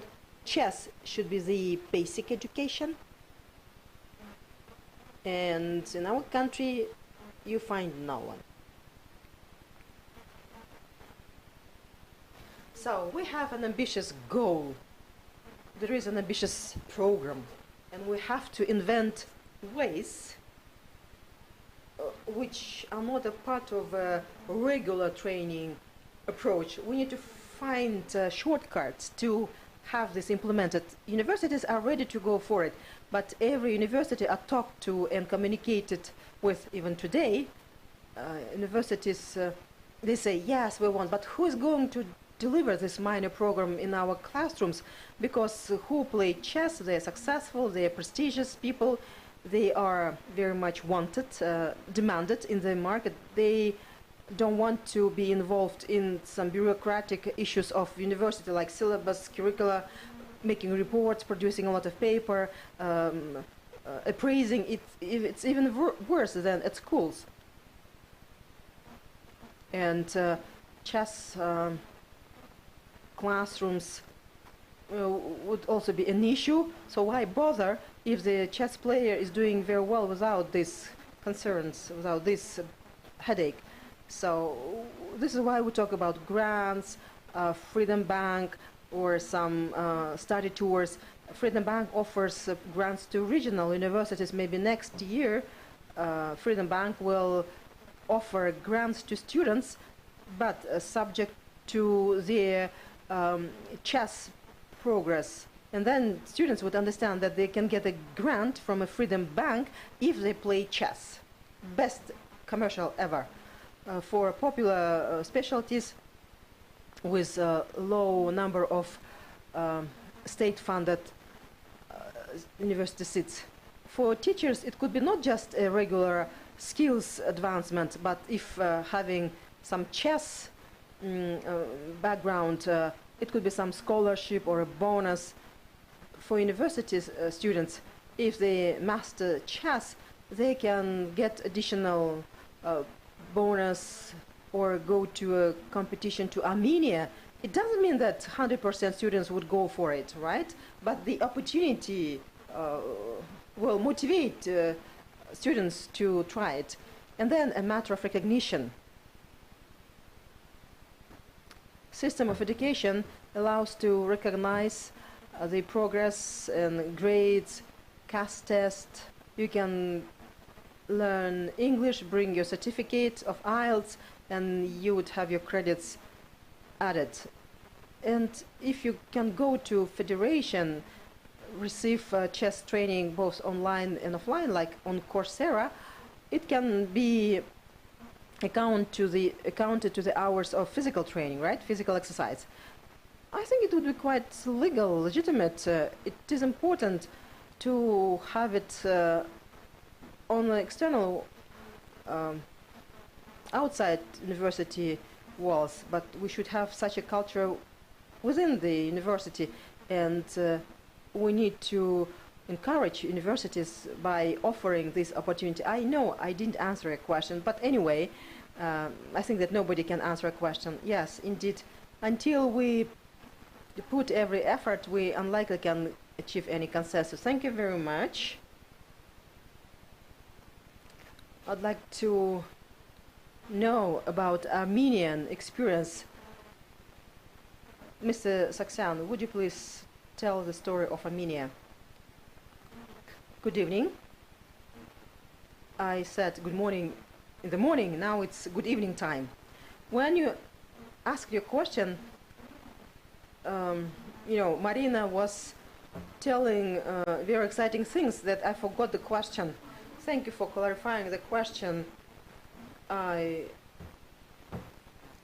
thought that I would create even more confusion. So how does it work in Armenia?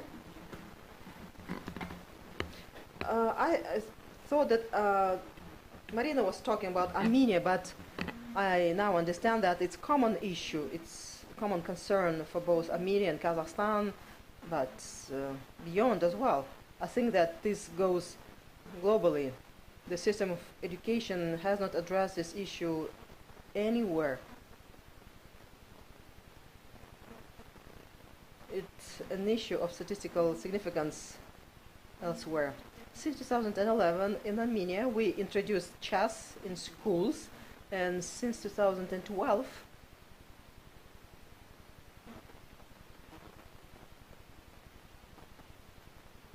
in the primary education faculty we have bachelor program, teachers for primary schools. I don't know about Kazakhstan, but primary school in Armenia is grades 1 to 4. So traditionally it is considered proper that primary school teachers, it's like a school of one teacher, right? But in different countries they offer different options. But in Armenia it is still considered correct to have one teacher for all the subjects in grades 1, 2, 3, and 4, even though the curriculum of primary school extended. Literacy, IT literacy has been introduced as a subject for primary schools. And of course, in my thinking, in my belief, it's too early to have IT literacy for junior years of schooling. I think that these are very specialized skills to be taught on the later stage. Well, but the case is not about this. Mother tongue, math, other subjects which are taught in primary schools added with chess. So we started delivering training on chess to future teachers 240 academic hours. This is how many hours they study chess in a year, but the issue still persists. It's not enough to have a teacher for chess if they do not receive separate training on chess, and even if they didn't play proper chess during these 240 hours.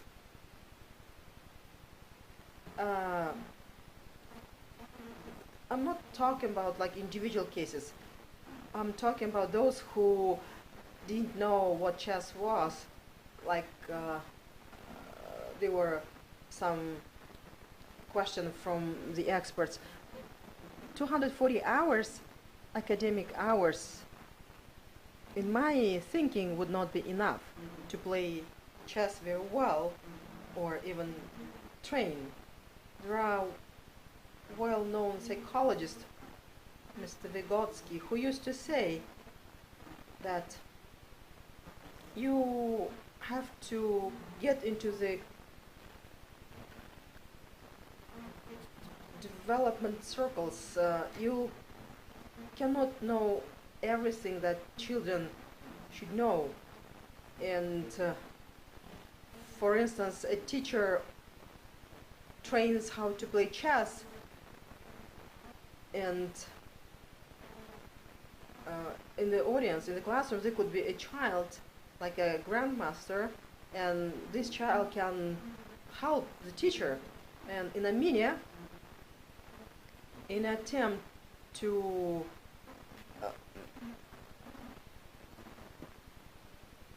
make consistent classes, yeah, the teacher should have a second degree in chess, but 240 hours would not be enough, because it's not like an individual work. It's an audience, it's a classroom with a lot of people in it, and the issues are still there, and most likely countries will have their own approach, and if something has been learned in Turkey, this could be the case for your country. I would suggest that we join efforts. It's not just we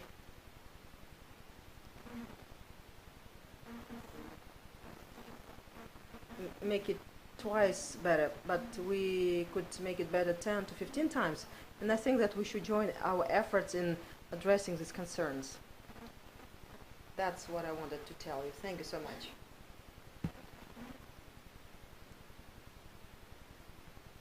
Next, I would like to ask Maria. She works in Kazakh National Female Teachers Institute. And despite of all the barriers, we started working with the university, and we have held a few meetings. What are your plans to train chess teachers? Thank you. First of all, let me tell you that we introduced a program minor. It consists of 15 credits, 450 hours of training, face-to-face and independent work. And that's a lot. We still have time to resolve the issue with the personnel, and we do hope that we'll have assistance from the Chess Federation so that they will provide personnel to us, professionals, maybe grossmasters, to conduct our workshops. We need those who know the mechanics of the game. Well, in Kazakhstan, there are 25 credits in minor program, and we have reduced their number a little bit. Marina Alexandrovna is one of the developers. That's a very well developed program. So, of course, the issue with the personnel can be resolved only with the help of the Chess Federation. We hope that before our students start enrollment into minor program, we will be able to resolve the issue with certification. I understand that the pilot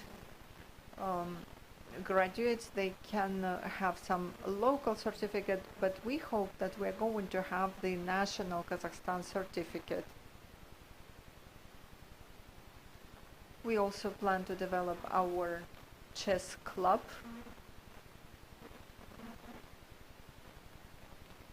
Minor is usually attributed to one program, and in minor on chess we would like students from different university departments sign into it. And that's its specificity, because not only sports and physical training students get involved, but minor gives 15 credits, and so the minor is the program of training chess teachers. We have analyzed the background of our club members. We identified that these are the students from mathematics, physics and science departments. And our objective is to make minor program accessible to all students from all departments, and we are working on that. And I hope we'll be able to do it. So that's what we want to do. That's how we want to implement this small educational program. And of course, the PR, the awareness raising and marketing among students is important, and participation in competitions. In any educational company, any educational program needs students interested in that. We have students who already play chess well, and we can tell them that you win at some tournament, maybe the city tournament or a Republican one, and we'll be able to offset some of your scores, and you will be marked on some subjects. But this will be possible after we have the certification. Thank you. And next question. Your academy is the only academy in Kazakhstan where you have a special chess trainer. Could you tell us what you do to train chess players, chess teachers? Thank you very much. 2 years ago, we opened this program in Astana, and we opened it as a part of a mass sports program development in Kazakhstan. And during these 2 years, the academy made more aspects to the sports training program. And thanks to the academy, according to the academy initiative, we have included in the register not only the PE teacher, physical training teacher, but also the chess trainers.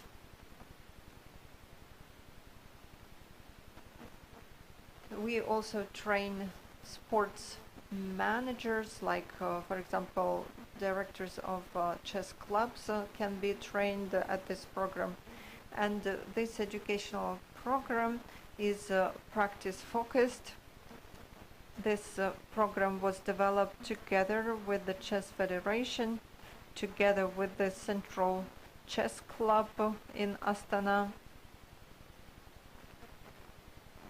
together with the highly respected trainers and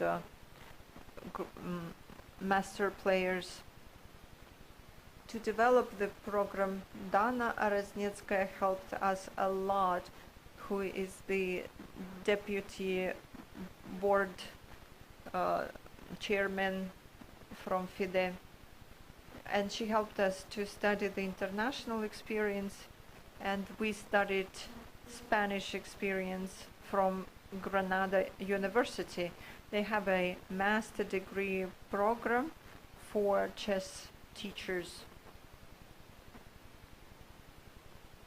We also studied Armenian experience and the US experience. The US trains not school teachers, but trains trainers and leaders of sports organizations, leaders of chess clubs. Our educational program is practice focused, and this is interdisciplinary.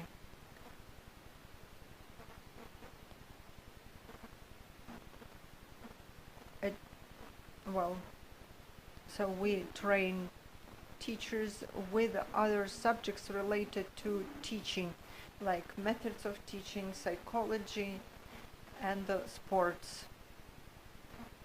For example, we teach them how to analyze the talented children, how to identify the future champions. A good chess player, a gross master, he probably won't be a good trainer. So we need to teach trainers. They study sports law and analysis, logics, thinking, and management.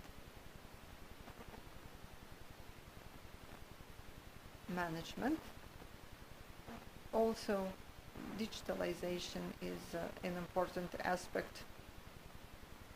This educational program in Kazakhstan is the only one.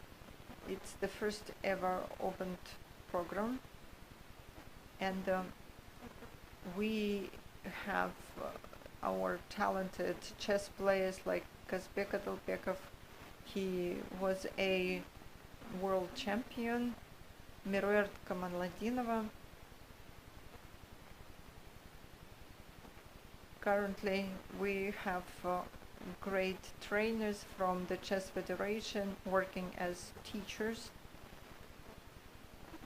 Yerzhan Shakenov, for example, who recently got a recognition from our academy, distinguished trainer and honorary professor.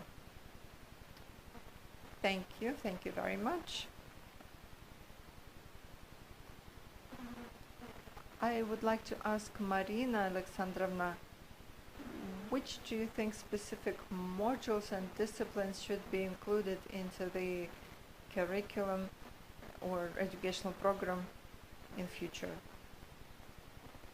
Well, let's see what has been already done. The teacher's activity is quite comprehensive. It's not only about data transfer.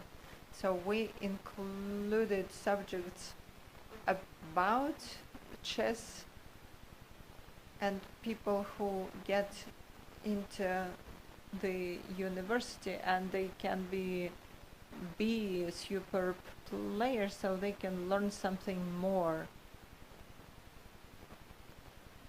And we would like to have good teachers, and so first of all we need to explain it to them what chess is and teach them to play. So in minor, 2 subjects are related to the chess theory that was developed together with our trainers and judges from Kazakhstan Chess Federation, that included everything that needs to be known. And then second part of questions were related to different activities related to chess playing. For example, organization of chess tournaments or competitions, because it's really important to know if you want to organize a sports event, you need to know how to, for example, divide players into teams, how to organize, who to invite, etc. Since this is teachers' methods, we should know that apart from some general patterns related to general teaching methods. Minor is not a pedagogical program. So, but anyway, we should explain the basics of teaching methods. Today we talked about Vygotsky, and also let me remind you of Galperin. So the methods of teaching are important because knowledge and skills can be inculcated step by step. The neurons work like this. Like we go through the green grass. One time we pass, it doesn't help. And so if we tell how the pieces can be moved, that's not enough. People should use the same neural links many, many times before it becomes a skill. And they can use the skill not only in chess, but also in their life.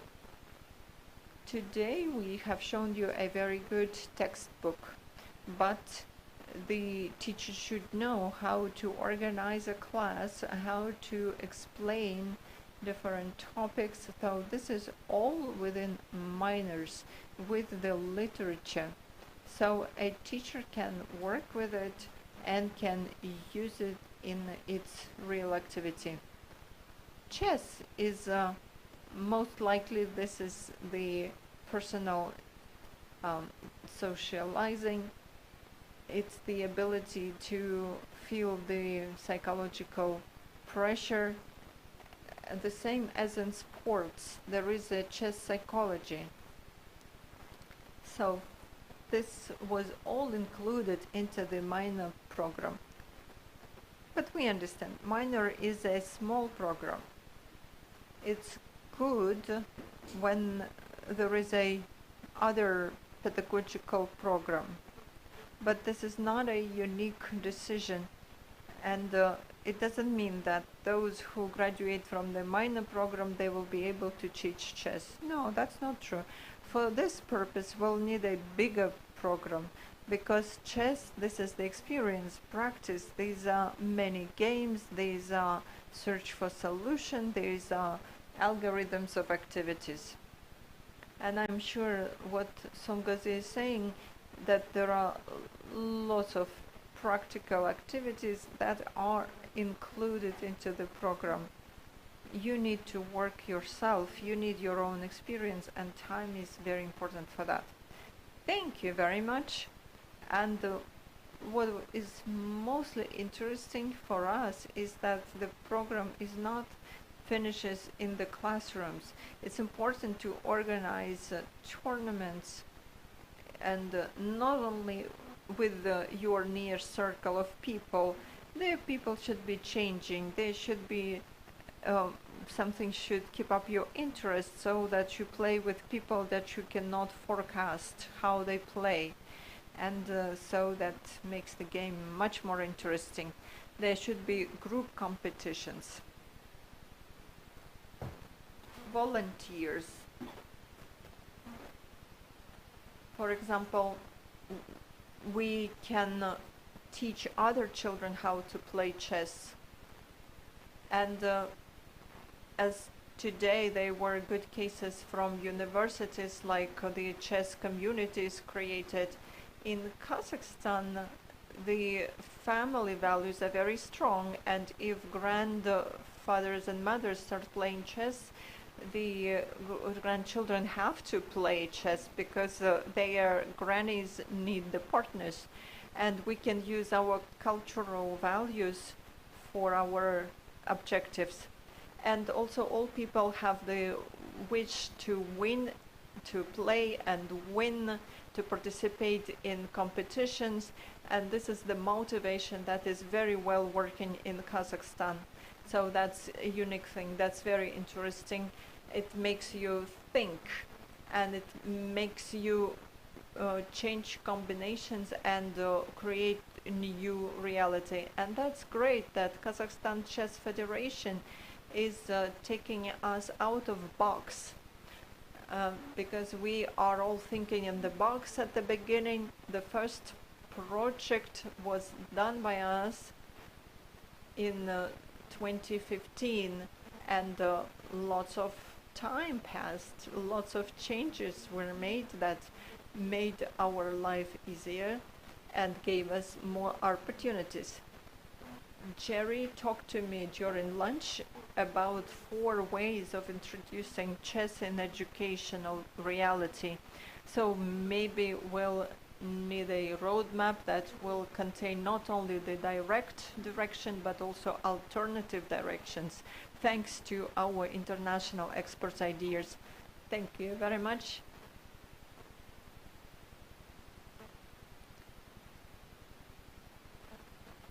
This is really important that we need to think about, especially for teachers training universities.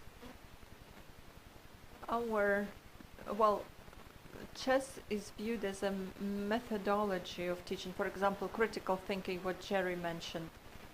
And that can be a method for teaching mathematics, geometry. We would like teachers in cooperation with universities to hold research about the efficiency of such methods. The trends should be set, and that would be great if teachers would be engaged into the research and would tell us which methods are more efficient, which are less. There can be different research even considering the color of the pieces.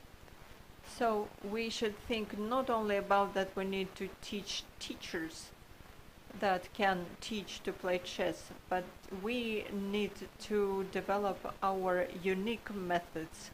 And then we'll have that discussion and we'll have the data, and there will be mass popularization of chess. There will be our unique research results. So I think apart from teachers training, we need to also think about research.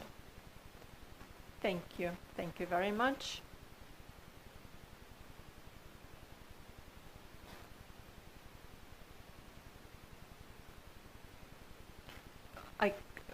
It's too early to say goodbye because we discussed the issues at the first row and then we continued discussing them during lunch. Then we thought like we finished discussing, but it turned out no, we still have more and more ideas that we want to discuss. We want more people to know about it, more people engaged, more people who would come and say that we were at a great conference. And I want to become a chess teacher. I understand that's interesting to me. That would be better for my career, would be better for the lessons, and will be better for Kazakhstan society. And to have that, we need the motivation. And motivation is created by us and by the system. So it's important to inform the potential people, and so the Chess Federation would be grateful to you if you write about this chess conference in your mass media accounts, if you write about the pros for education, and that would motivate more people in Kazakhstan. There will be more grants, maybe. You know, Kazakhstan has very high level of loans per capita, and maybe Freedom Finance say that if you pass through a chess training course, your mortgage interest rate will be lower. So maybe chess will become a tool that will help you to get some discounts or other benefits.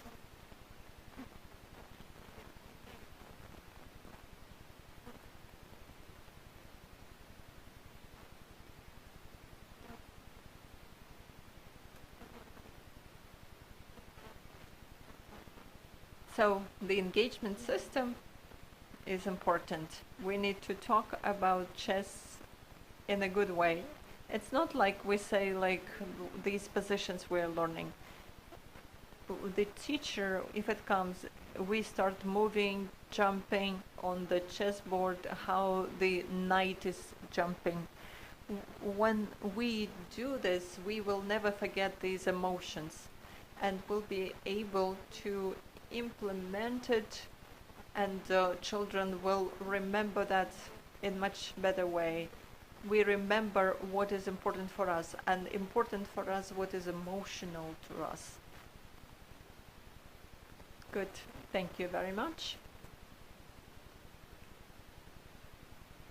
Mr.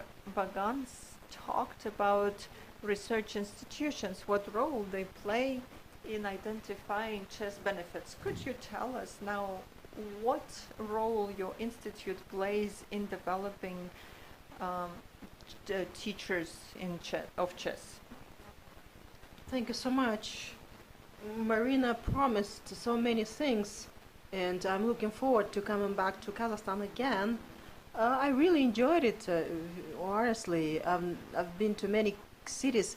I've never seen anything like Astana.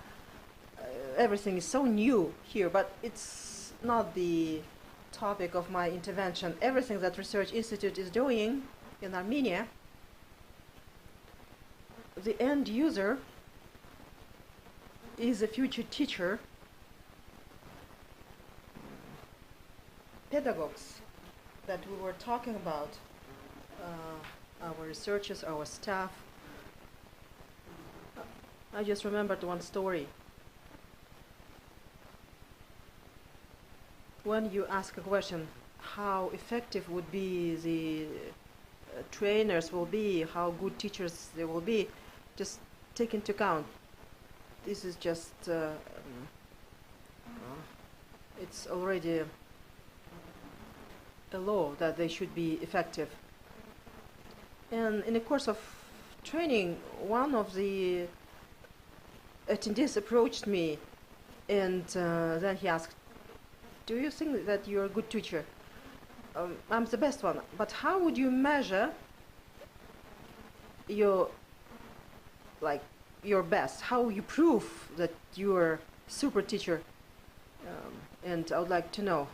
And then that attendee says, in my classroom, I had a competition in which 4 of my students won. How did you do that?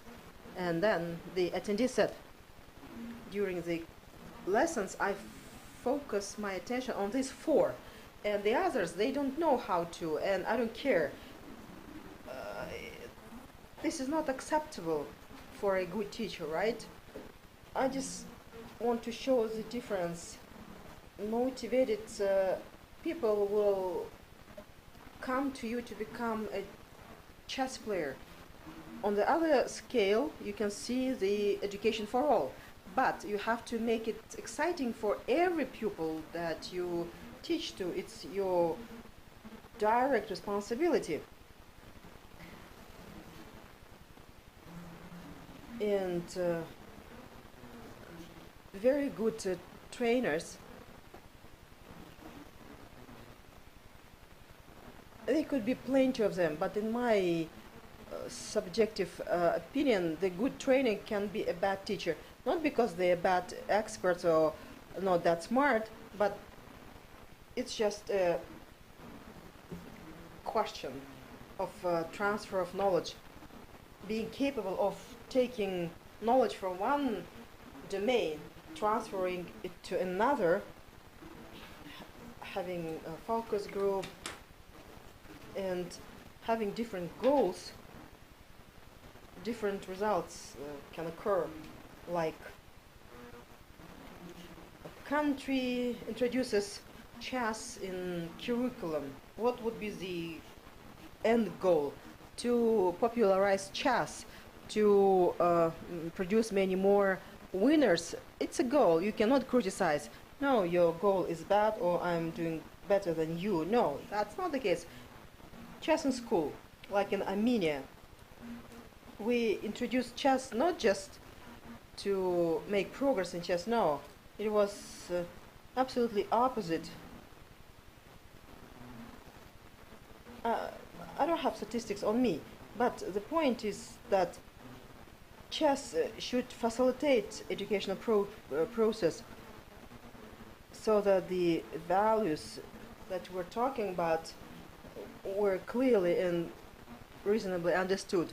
And this is to be decided by policymakers, those who are responsible for introducing chess in schools. I would like to thank you, Maria, for saying that researchers should make the trend, should set the trend. Well, I would disagree. I think that every decision that the policymakers, other officials are doing were supported by research data that you can find challenges or issues that we can address together. Thank you so much.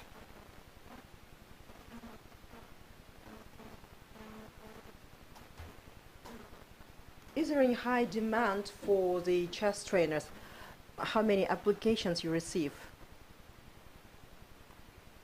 I think that the occupation of a teacher trainer, especially on chess, would be very much demanded on a year-by-year basis, because there is good government support on this. The government of Kazakhstan endorsed the chess and education program, and Freedom Bank and Chess Federation putting efforts to make the chess popular.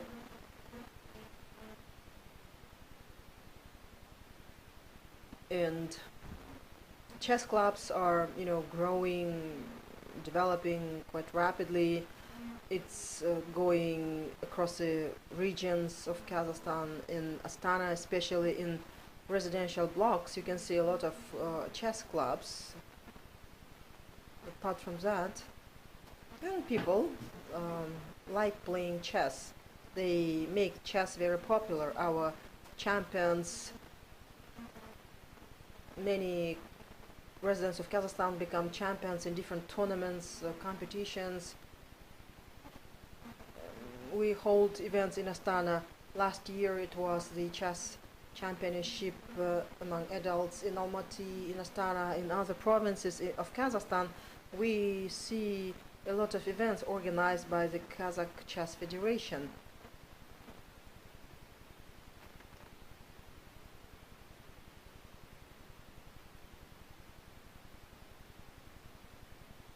I forgot the name of a company. It was a digital platform, like something, globalization of chess. So many different online platforms accessible for people. And every year the chess trainers, the teachers, will get more demanded. I understand that the time is up, but we want to demonstrate our innovation program. But because of limited time, we prepared a presentation on our program, and we would like to share it with the participants via Telegram account. I'm a math teacher, and according to numbers of Turkey, how many teachers we need for chess? So 10 to 11 chess players per one teacher. Just imagine how many teachers we need to have in order to cover our pupils' population. So this is the program which is well established and it's fully operational. And having interviews in the employment labor markets in Almaty, director of a chess club, receives 3 times salary of a high qualification teacher. So it's another benefit of chess. I would like to thank you, dear teachers, dear lecturers coming here from Almaty, from other part of Kazakhstan and beyond. Looking forward to seeing you again in the future.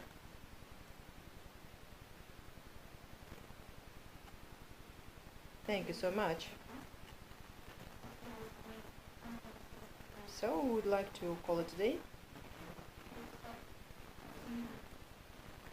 So we will call it a day. We will put a full stop in this first day of the conference. And now we have gift time. So bring all the presents to the experts. And let me remind you that tomorrow we will have few master classes in the form of live interactive. We'll start at 10:30 our day. Please don't forget your badges. And please come again tomorrow, happy and smiling. So I would like to thank our experts for a very content-rich day. I would like to thank you again.